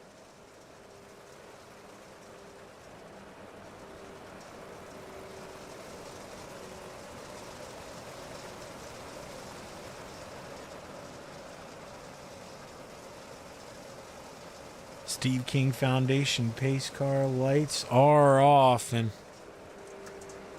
get ready to go back racing this time by. Can Trevor Giroux work his way onto the podium for a double podium tonight, or is Joseph Graney going to be able to hold him off as the green flag is high? It's not ready to fly. They extended the caution, and well, this means they're going to have to wait here for a long time because the pace car, we're going to see it coming, takes a real long trip around. I have to pull out in front of the cars here, so we'll wait a little bit. Drivers want to make sure they wait long enough so that we don't have to pace again, please, Anthony. Because if we don't let the pace car pass you before you get there, we're going to be in trouble here. So there he goes. He finally does come to a stop there. We should see the pace car pull off this time unless they extend it one more time here. Okay, it is going to go around one more time.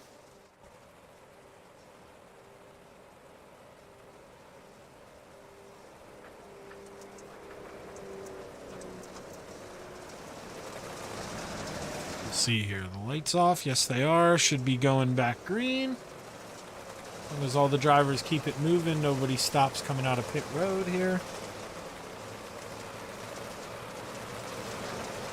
I have the pit road cam on. See if I can find any culprits. Anybody coming out there and stopping.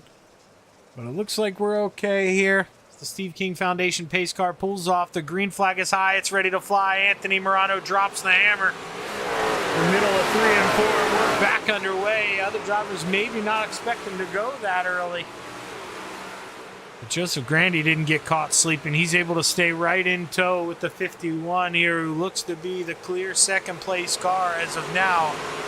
Maybe third, but what I mean by that is there's one guy solidifying himself out front, and it is that 32, Anthony Morano. Since he's gotten to the lead, nobody has sniffed that man, and 4 more laps to go. You gotta think without a serious mess up from the 32. He's got this thing locked up as Kurt Schatzer dives to the inside, makes his way up into the 5th spot. Sean Green looking back low here, trying to come back for that final top 5 position, but Kurt, too much steam on the outside, throws it in, slide job maneuver to protect through 1 and 2. He looks up into that rear mirror and he sees the 271 falling away. I just don't know if Kurt has enough time to go up here and battle for 4th. 2 laps to go. Anthony smooth as silk up front. Clay just watching him do his work. Not able to strike at any point in time, but an FTM 1-2, I know that would have a smile on their face, and they're 1 lap away from getting it done. Coming off of 2, they're going to take all that steam down the backstretch. You're looking at the top 3. Anthony protects final time through 3 and 4. The Ant-Man wins your feature.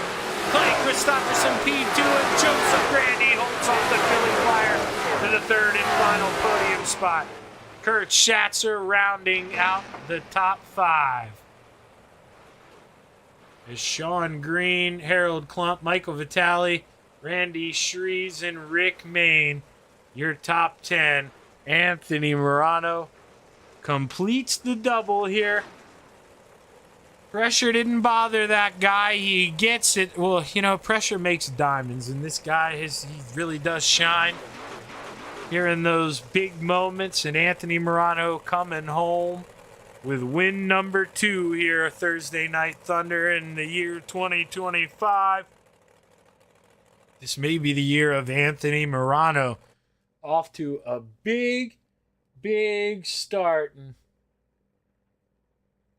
I know all those FTM boys are going to be super proud. They're a good team. They race with a lot of pride. And let's go back here, see if we can find Joseph Grandy.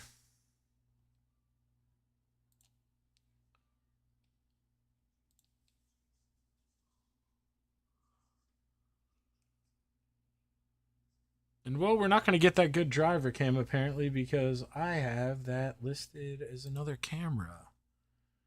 Here, my apologies. Should zoom in and move around at least, but we're not going to get that good view of the driver like I like to get. Here is, let's go ahead, let's pull up your P3 finisher, Joseph Grandy here. Hey, Joe, Shaggy up in the booth, man. You got a copy? Hey, Shaggy, what's going on?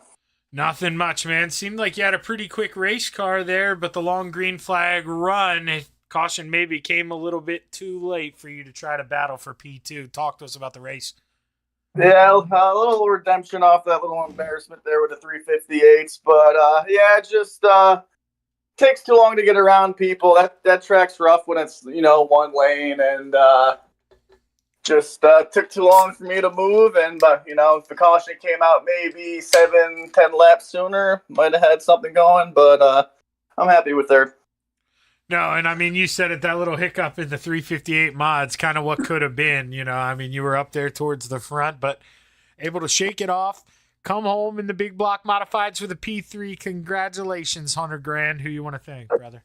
Catalytic Recovery, West End Tone and Repair, all the guys over at Inferno, Highline Cinematography, A&J Custom Creations, D&T Designs, my girlfriend Olivia. Appreciate everyone at Coast to Coast and all they do, and you, Shaggy, for doing the broadcast.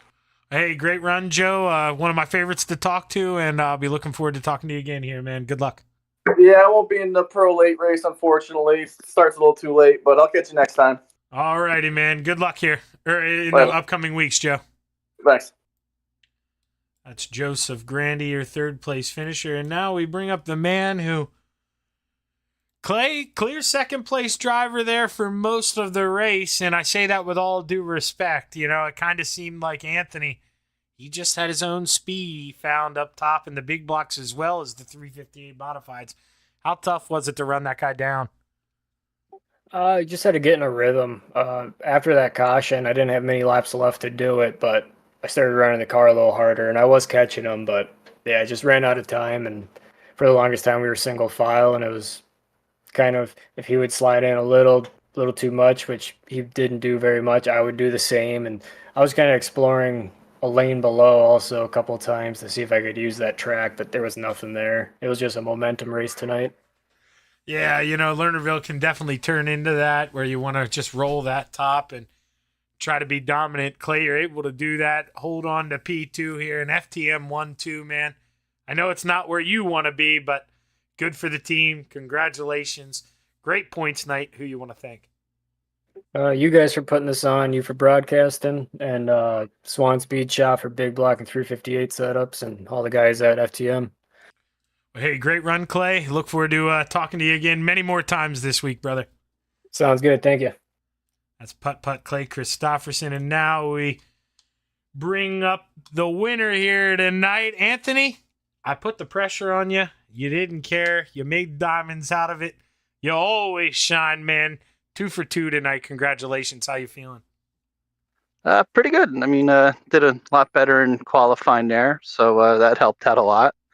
Yeah, so we're just plugging away here. Yeah, I mean, if you're able to roll that 358 so well up top, but you come here in the big blocks and truthfully, man, you did it even better. You were in your own class in this one. What is it about Lernerville that you're just so comfortable, man, running up there without the wall? I honestly have no idea. It terrifies me, honestly, especially coming out of 4.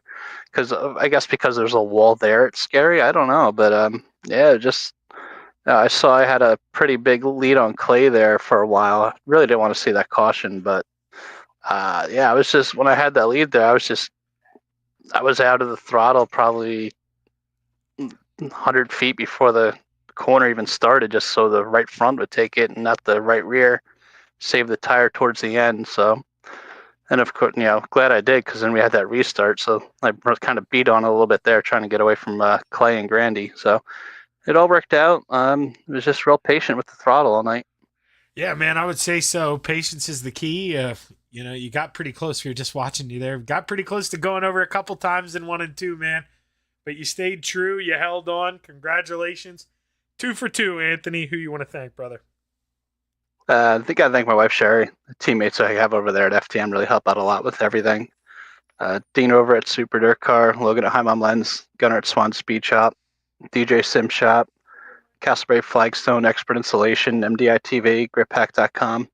Shaggy, you for coming out here doing the broadcast. I'm at Coast to Coast, and who is it? AMR does the big block sponsorship, Yep. Or Justified. Thank them too for having you come out and broadcast and sponsoring the division. Oh, hey, I'm supposed to tell you White Lightning said hi. I just saw that in the chat box. Yep. That guy. Well, hey, congratulations, Anthony. Good run, man. And we know this won't be the last time I'm talking to you this season. Good job, bud. I hope not. Thanks a lot, Shaggy. That's Anthony Morano, your big block modified feature winner. And, well, I'll probably throw up some video. I pulled Travis up here. I don't know if he's going to respond here, but Travis, you there? I'm here. How you doing, Shaggy? I'm doing pretty good, man. You excited to take over the reins here and call some late model action?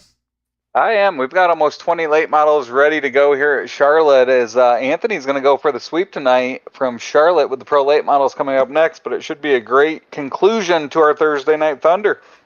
Yeah, man, the great 1-2 punch so far, and thank you for everyone for watching. I'm Zach Chapman from Shaggy TV.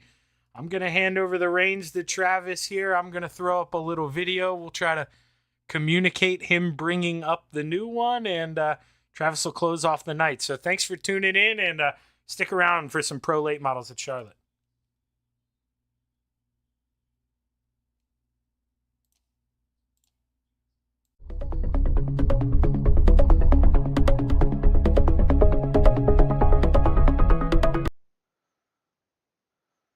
And then I'll just wait until this confirms that we do and we don't break it. And then I'll shoot you a message to get if there's any updated override list or graphic packages.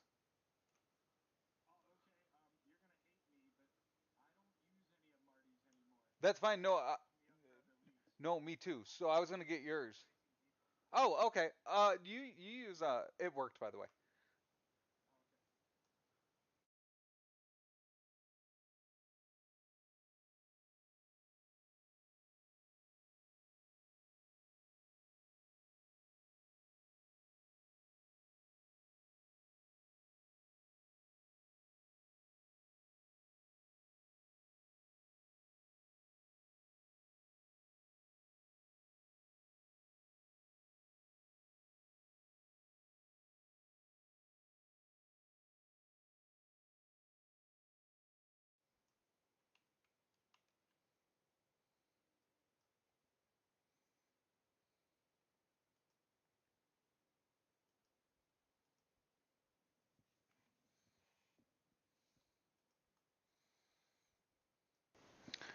Good evening, race fans, and welcome back to the Coast to Coast Racing Network.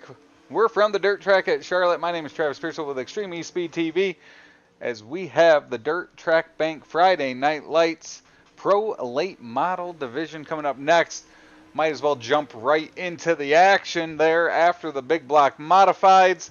Out on the track right now, we've got 18 cars entered for this race tonight here from Charlotte. As you can see, Brandon Templeton atop the charts so far, as Anthony Morano looking to sweep Thursday Night Thunder tonight, as he picked up the 358 in the big block win earlier here on the Coast to Coast Racing Network.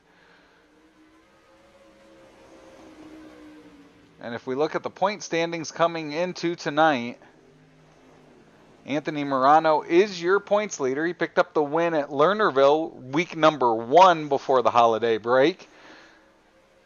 Then the day after Christmas at Weed Sport, Clay Christopherson picked up the victory. He sits second in points. Trevor Giroux in third. A very strong performer here in the Coast to Coast Racing League Pro Late Model Division. Brian Lawson fourth and Butch Baker in fifth currently in the point standings.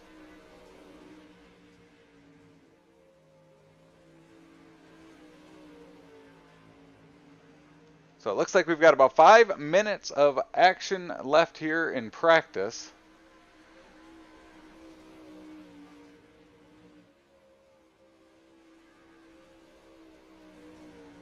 So Brandon Templeton topped the charts.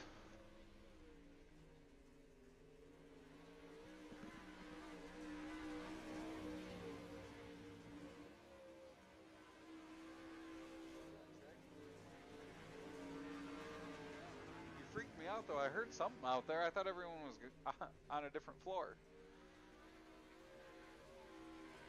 Few cars out on the track now as we'll ride along with Greg Parmalee here. Of course, the dirt track at Charlotte, big sweeping corners, leads to good racing action. Of course, you got the tire barriers down on the inside get too low. Those can cause some chaos. Jump over with Gary Office. He makes his way around the track as well. So big wide track allows for a lot of racing action. 30 lap feature event, of course.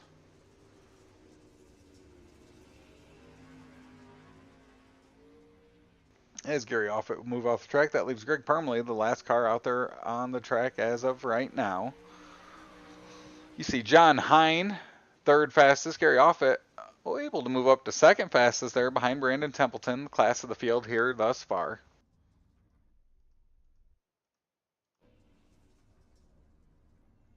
Randy Shreves out there on the track as well, and it looks like practice is going to come to an end. That's going to lead us over to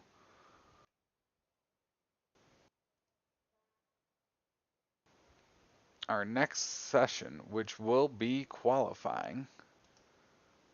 As cars get ready to go out onto the track, we'll throw up that standings on the left as they complete their laps. See Brandon Templeton. We'll watch him go around the track. He was the fastest in the practice session earlier.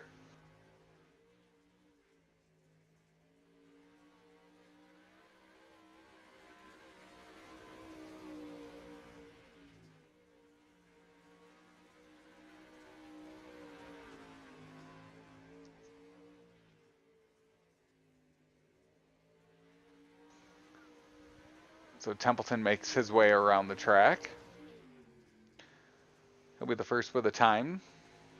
Trevor Giroux, a good lap as well. Kurt Schatzer out there, always a dominating car here in the Pro Late Model Division.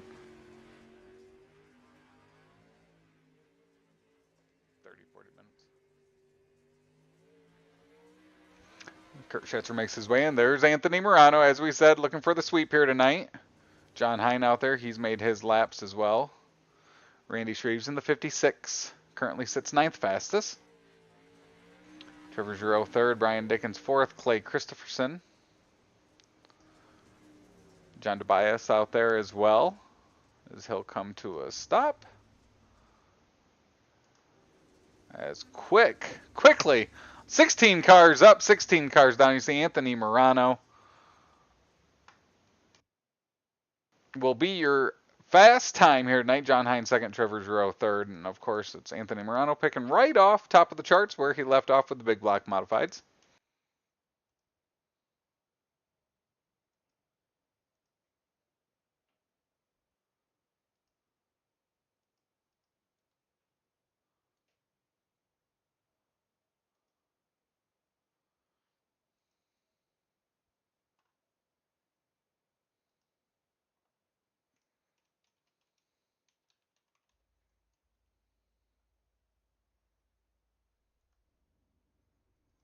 And with that, we'll move on to heat race number 1 as they get lined up out there on the track. And they will line up like this. It's Randy Shreves, front row alongside Kurt Schatzer. Second row is Brian Dickens next to Anthony Morano. Jason Butterfield in fifth next to John Tobias.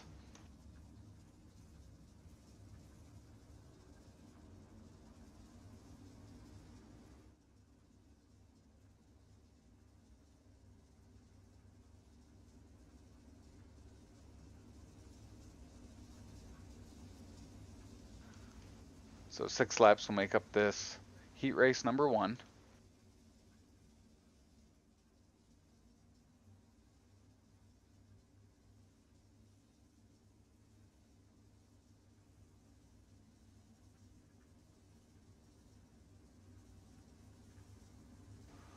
As we'll take a look and see what's wrong with our tower here. For now, we've got laps up top. Kurt Schatzer, Randy Shreves.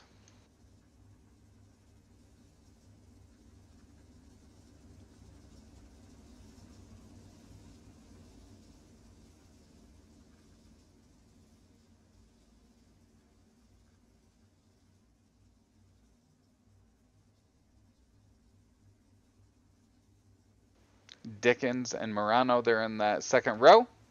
6 laps here at the dirt track at Charlotte, and we are green in heat race number 1. Side by side, Randy Shreves down to the inside. He's got the 122 of Dickens as Schatzer will have to check up behind that 56. They're 3 wide coming out of turn number 2, and now Anthony Morano has his sights set on the lead. That 32 machine working that outside line. He'll come out of turn 4 with the lead. Lead lap number 1 is now Shreves in second, Dickens in third. Schatzer battling, trying to get in front of Dickens there for that third position as Anthony Morano starts to set sail out front, coming to 4 laps to go. Schatzer able to overtake Dickens. Now he'll look crossover on Shreves. Shreves will have that inside advantage down the backstretch. Still side by side through 3 and 4 for that second position. We're halfway cross sticks as Schatzer's able to regain that second position.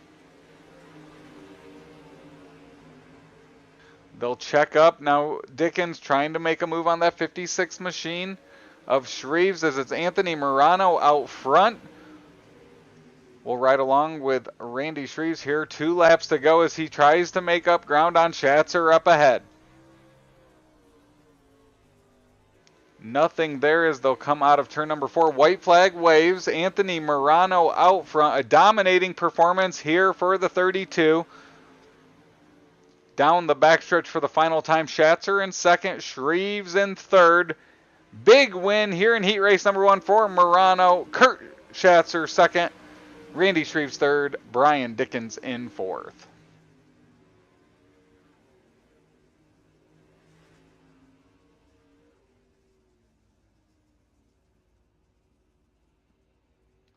So with that, we will move on to heat race number 2. And they will line up like this on the front stretch. It's going to be Greg Parmalee alongside Glenn Sharp. Clay Christopherson alongside John Hine in row number 2. Jeff Barker in the 5th spot. And Butch Baker in the 6th spot.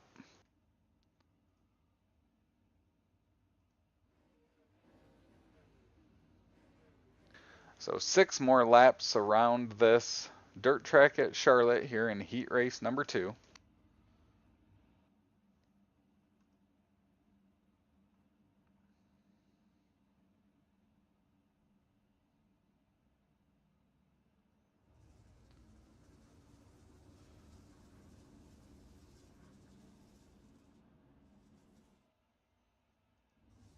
This is the 4 of Greg Parmalee.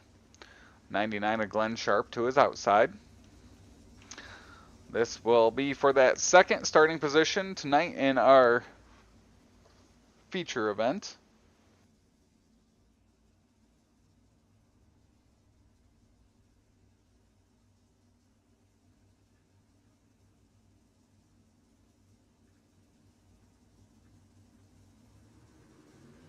Green flag waves. We're back to racing action. John Hine looking all the way to the outside in turns 1 and 2. He'll make it 3 wide for a moment. 4 wide. There is the 51 of Christopherson down to the inside. It'll come out Christopherson and Hine out front for the lead. And Hine will lead lap number 1. Christopherson still riding there as Parmalee and Glenn Sharp make contact there. That opens the door for the 97 of Butch Baker to poke through there. All quiet out front. You've got to go back to that third position with Parmalee and Butch Baker as they're racing through 1 and 2. 2 laps down here, 4 laps to go in heat race number 2. Christopherson about a second behind John Hine still. So our second straight heat race here with the late models of someone being able to jump up out front and taking away.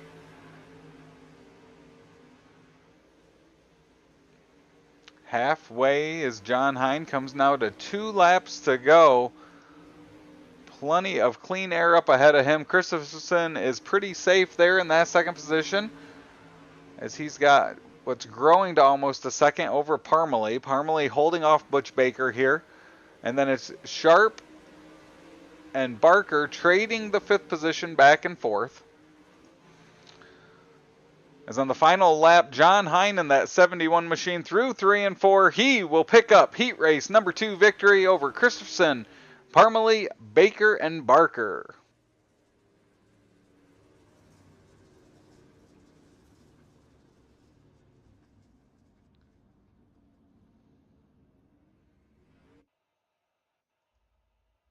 Heat race number 3 is going to line up like this. It's going to be Gary Offit in the front row next to Sean Green. In row number 2, it's Brandon Templeton alongside Trevor Giroux. And starting 5th will be Bob DeGood. So our third and final heat race of the night here, as they get lined up on the front stretch.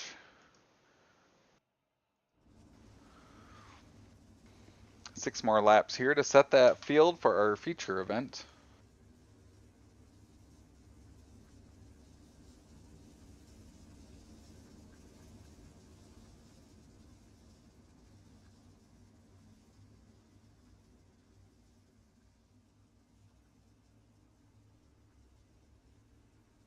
So we'll see if this keeps the form tonight, as whoever's been able to jump out front has been able to take over and stretch out a lead that cruises to pretty easy victory here so far. Great battle up front. Green, Offit. Offit will drop back. Green to the lead. Now he's got Trevor Giroux to his inside. Templeton looks all the way to the inside for a moment.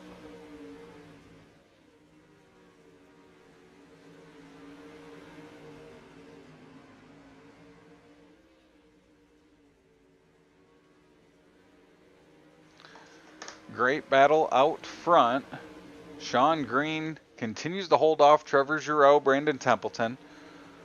Of course, Giroux, Templeton, plenty of late model action here on the Coast to Coast Racing League over the last year. Green being able to hold them off now, but it's the Canadian Giroux in second, holding off Templeton. Templeton looks down to the inside. Offit still runs in fourth, DeGood 5th. 2 laps to go around this Charlotte dirt track. As Green will hold on to a 0.3 of a second lead. Loses a little bit there as a scrape out of turn number 2. They'll come out of 4. White flag will wave. Giroux now on the go as he tries to make up ground through 1 and 2 again. Green will stay a little bit lower this time at the exit of turn number 2. Giroux's got 2 more corners. He'll look to the inside in 3 and 4. He will not be able to make it. It will be Sean Green, your winner in heat race number 3 here at Charlotte.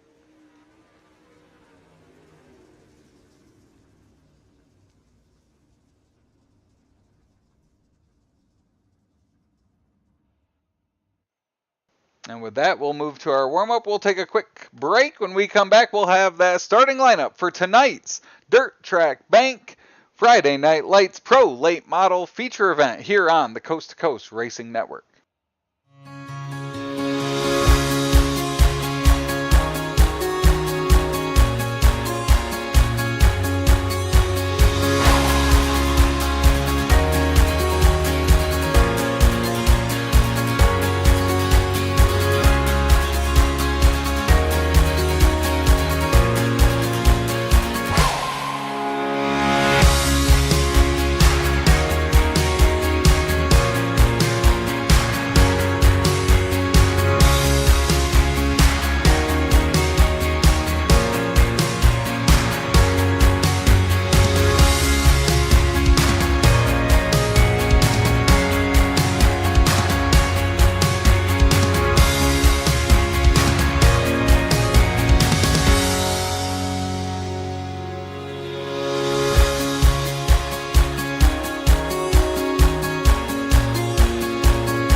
Welcome back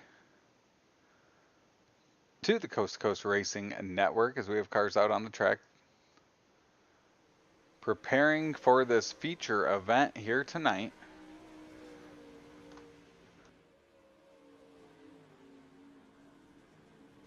As you can see, Anthony Morano fastest out there on the tractor in this practice session. Brandon Templeton second fastest, as we will get them lined up and ready to go.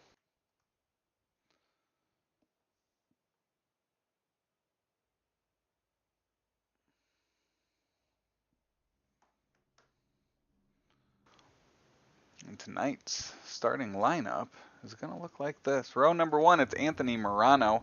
Of course, won heat race number one. Heat race number two winner, John Hine, starting second. Sean Green picked up the third and final heat race victory. That has him starting third alongside Kurt Schatzer. Row number three, starting fifth, will be Clay Christensen next to Trevor Giroux. Starting in row number four, it's Randy Shreves next to Greg Parmalee. Rounding out our top 10, it's Brandon Templeton alongside Brian Dickens. Starting 11th from Michigan, it's Butch Baker next to Gary Offit. Starting 13th, it's Jason Butterfield alongside Jeff Barker. 15th, Bob DeGood next to John Dobias. And rounding out the field in 17th will be Glenn Sharp.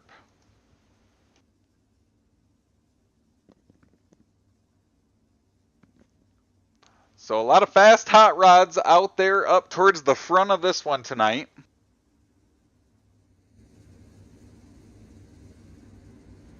As they will do at least one more lap around this dirt track at Charlotte. As Anthony Morano gets set to take us to green.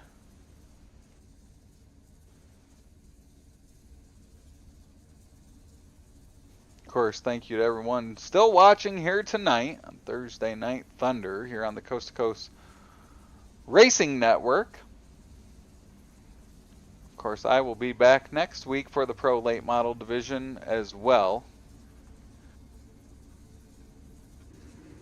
As 2x2, they'll come out of turn number 4. 30 laps to pick a winner. Green flag at Charlotte. John Hine to the outside. Morano will slide up across that 71 on the exit of turn number 2 as you've got Sean Green down to the inside. Schatzer able to move up to third as John Hine quickly looking to the inside of Morano. Morano holds onto that lead as John Hine holds off Schatzer through 1 and 2. There's Trevor Giroux now, a power move there between Green and Schatzer. That'll move him up into the 4th spot. Morano able to hold on out front as they battle behind him. Kurt Schatzer in 3rd, trying to hold off Giroux, trying to chase down John Hine up ahead.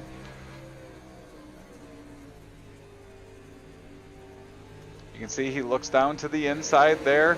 Nothing there as of yet, as now we're working lap number 4 here at Charlotte.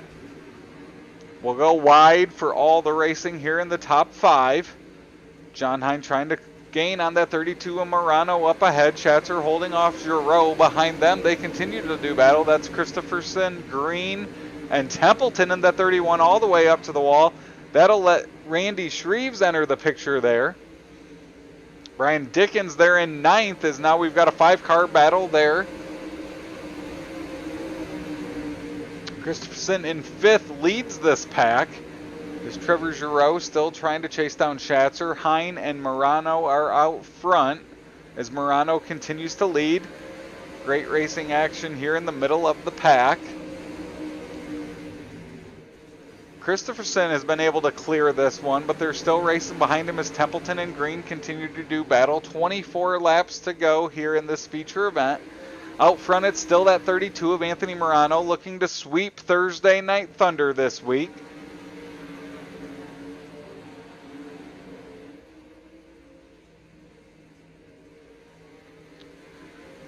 We'll go back to that 4th position now as Giroux moves past Schatzer.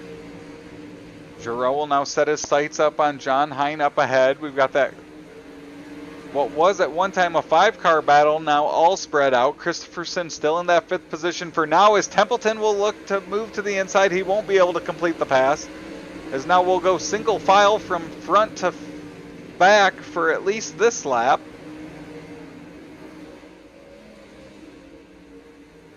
Morano continues to lead. Hine in 2nd, Giroux now in 3rd.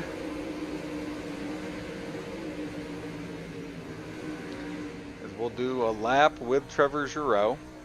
Currently 0.3 of a second behind that 71 of John Hine.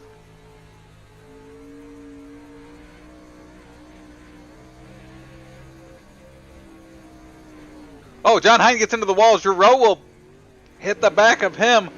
Hine hard into that outside wall. Giroux able to keep going.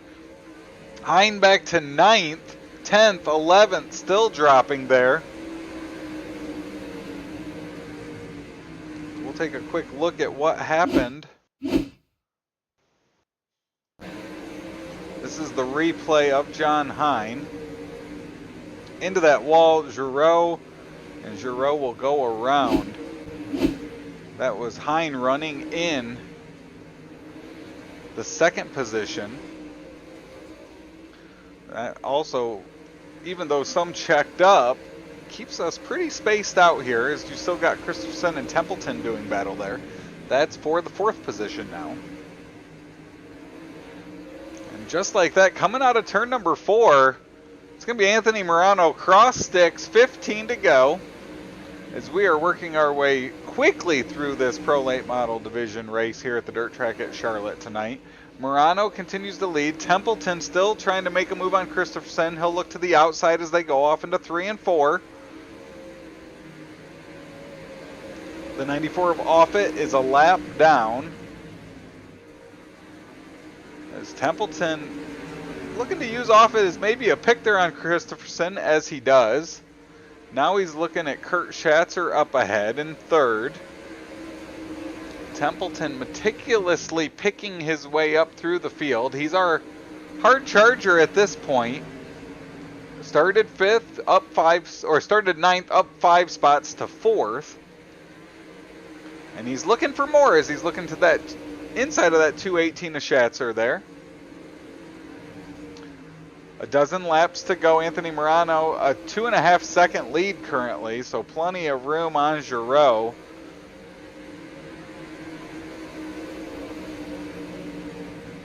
This battle with Templeton and Schatzer, the closest battle on the track right now. Templeton all the way up to the top cushion there. He's able to make a run on the 218. He'll look to the inside, slide job up across the nose, exit crossover by Schatzer down to the inside. He'll return a favor through 3 and 4, and Templeton will take it back at the line. Templeton and Schatzer doing battle here, trading that third position back and forth.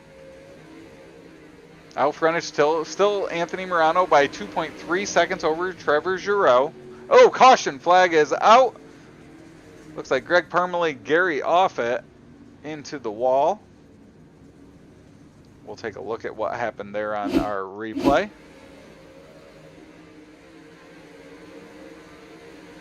Oh, Parmalee just hard into that outside wall at the exit of turn number 4. Takes out Glenn Sharp as well. Let's see him pulling into the work area.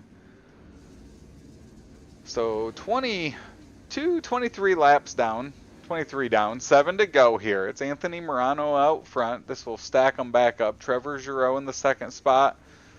Templeton was in front of Schatzer at the time of the caution, so that will give him the lead as he was able to hold off Schatzer that last time by the line.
So out of turn number 4, we will go Anthony Morano.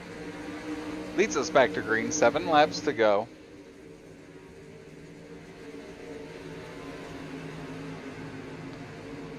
As Trevor Giroux, Brandon Templeton right there behind him in second and third.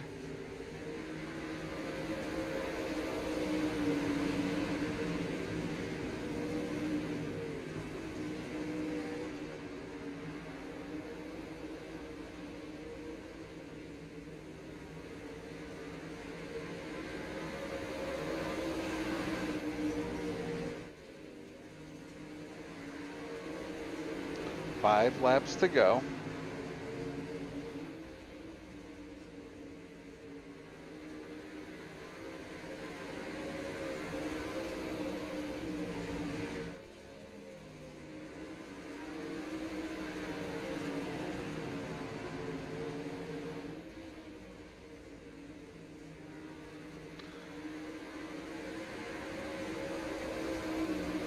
Three now as it's Anthony Morano up front. They're 2 by 2 behind him. Templeton now will slide up into second as he passes Giroux for that position. Giroux will battle back down entering turn number 3.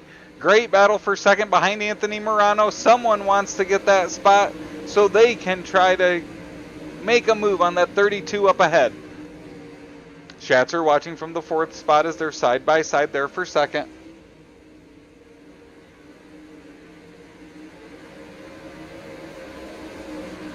White flag waves as Templeton will slide up across the nose of that 75. Giroux will battle back. Schatzer now looking for a podium finish as well. Anthony Morano out of turn number 4. He will win and he will sweep Thursday Night Thunder. Templeton in second, Giroux in third. What a battle at the line. Just like that. Anthony Morano a winner again tonight. Giroux will finish third. Templeton in second.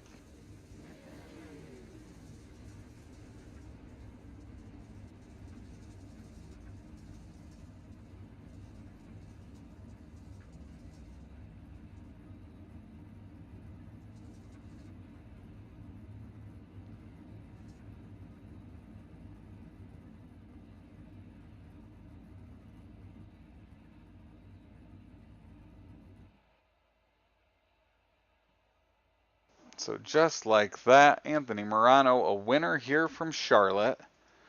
As we will bring up those finishing results. Anthony Morano, Brandon Templeton, and Trevor Giroux was third. Not sure why it's showing Brian Dickens there. But we will bring up Trevor and talk to Trevor here as he will come home third tonight. Trevor, great battle there. You were part of that group from really second on to fifth all night long with racing action from start to finish, and then that battle there at the end with Templeton. Walk us through that race to the finish line. Yeah, great race. There's battles everywhere I went. In the heat race was a good battle. Yeah, B-Temp got me there at the end. We had a little slider fest there, and I didn't want to shut the door on him there. I left the lane and we just raced it out, and he got me. Overall, good race. Definitely happy to come home with a podium. Thought I had something there for Anthony when the caution came out there, but top just wasn't as dominant in 1 and 2 as I thought it was going to be. He was running like a lane lower, and he was making it work. So props to him. I believe he swept the night. He won 358s. I think he won the big blocks, and he wins tonight. So props to them. Hell of a driver. Props to Brandon. Props to Kurt. I got to apologize to Kurt, too, actually. Threw a crappy slider there and kind of stuffed him in the wall. Did not mean to do that. I'll send him a message later. But, yeah, overall, a great race. Well, you mentioned a couple moments there. There was also that moment as you were following the tracks of John Hine and he got into the wall there in 1 and 2. What were you thinking in that moment, and how quickly do you kind of have to pivot and react when something like that happens up ahead of you? Yeah, obviously wasn't expecting him to get into the wall there. I slammed the brakes and unfortunately got into him there. And really in that moment, I'm just hoping there's not a huge stack up and I don't get clobbered from behind. But I think I got a little bit of damage after that. Car felt fine. I'm not gonna blame that or nothing. Car felt great still, but yeah, I was just hoping I could have stayed closer to Anthony there and maybe threw a slider for the lead. But when me and Brandon started going at it there, I was like, yeah, I think this is a lock for Anthony. But yeah, I mean, good race overall. Hate to see John get in the wall there. He's so good in these things. So hopefully next week he rebounds. Well, great run tonight. You come away with a podium finish. Who are those sponsors and those people you want to give a shout out to? Yeah, just gotta give a shout out to all my guys at Venom Racing. Shout out Big Tim Race Wraps, RSN Trackside, Dean Reynolds with the Super Dirt Car Series.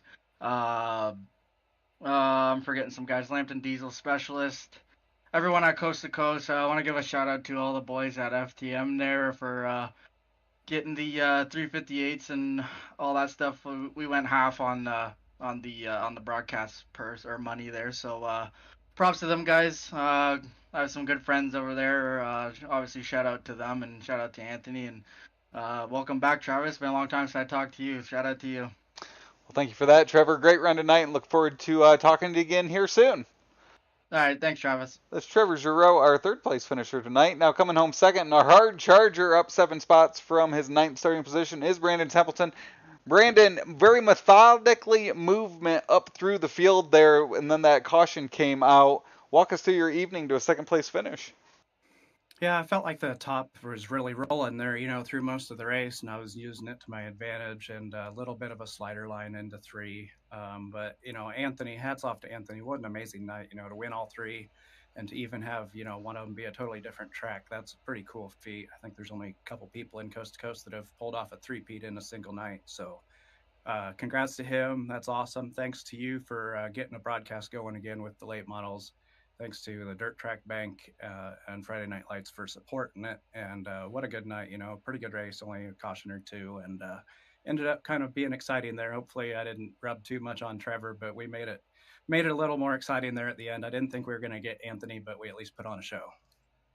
Well, it was a great run there, and then you and Trevor had a great battle there, trying to get up to Anthony Morano. Walk us through what you're trying to do and how maybe frustrating at times it can be when you're battling there for the second spot. Can't get clear of that quite because you want to be up there towards that first car to try to do battle, but when you can't clear that second car, what does it do to your mindset, and what are you trying to do at that point? I mean, you just got to dig in and try to hit your marks. If you can get into the preferred line for more than one corner, you want to do that. But it's kind of a balance of how rough do you want to run them, and how clean do you want to keep it? Because sometimes if you're that outside guy, you can pinch them down, and if you're the inside guy, you can push them up, and vice versa. So it's takes two to tango, they always say. But hats off, Trevor. That was a lot of fun. I'm sure that'll be fun to watch back too. So hats off to him, and thanks for racing me clean. Well, a great run, Brandon, tonight. Who are those sponsors and those folks you want to give a thanks to? I got to thank Jay with the Dirt Track Bank and Malvern Bank there in Malvern, Iowa. They do awesome support for us and for real racing. So thanks to them. Thanks to Mission 22, Got Your Six Racing Network, Friday Night Lights. Thanks to eSpeed for doing the broadcast. Extreme Images, Maley's Makery, Big C's Lawn Care. Thanks to all the guys back on the team, Brian, Kurt, and Joe. We help each other out quite a bit, and it's still fun even when we're not racing. We're on there chatting almost every day. So thanks to them. Thanks to everyone watching at home. Thanks to my family for letting me do this. And thanks to everyone helping out with the league. Well, congratulations, Brandon. We look forward to talking to you again soon. Thank you. It's Brandon Templeton, our second place finisher tonight. And now joining us from Victory Lane for the third time tonight, it's Anthony Morano. Anthony, we talked before the race. You came in here with the late model, picked up the heat victory, started on the pole. And then, like everything else tonight, you'll come home here in Victory Lane. Walk us through not only your late model night, but your night as a whole here on this historic night of sweeping all three races. Yeah, it's pretty crazy. You don't really expect to do that, and really don't expect to do all that great in the late models. I run them enough where I'm getting more and more comfortable in them, but it's not a modified drive a lot different. But I just kept the car as straight as possible all night, all three divisions, and real gentle on the throttle, rolling in and out of it, keeping the car, under control, not burning up the tires, and it paid off all night long. How does it feel to have certain divisions that you're the most comfortable in and feel like you can be a dominating car, but then when you're able to put some time in and then pick up a victory like this in the late model on top of the modifieds that you're so strong in, I guess what sense of accomplishment does that give you in just being able to add another discipline in another division that you're able to win in? Yeah, it's definitely it's, I don't even know how to put it. It's just a whole different thing when you can win in a car you're not used to. Like I won a wingless sprint race on Sunday night.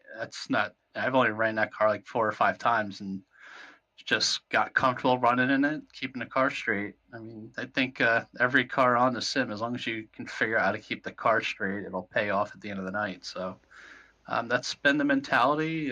Just plugging away and picking up and trying to learn what I can. Is like I saw who was it? Templeton and Trevor throwing bombs behind me in that late model race. I was just you catch that in your mirror because they're going flying across it, and it's just like, that looks like a lot of fun, but I'll try to stay ahead of them. I want nothing to do with that because they'll smoke me. They're a lot, they got a lot more time and practice in the late models than I do. When you've got, the final 3 laps and they're doing that behind you, and that they're trying to clear one another to be able to come after you, what's that feeling like as you're trying to hold on there for victory, knowing that the guys behind you are doing everything they can to get up to you? I was just hoping they kept going at it.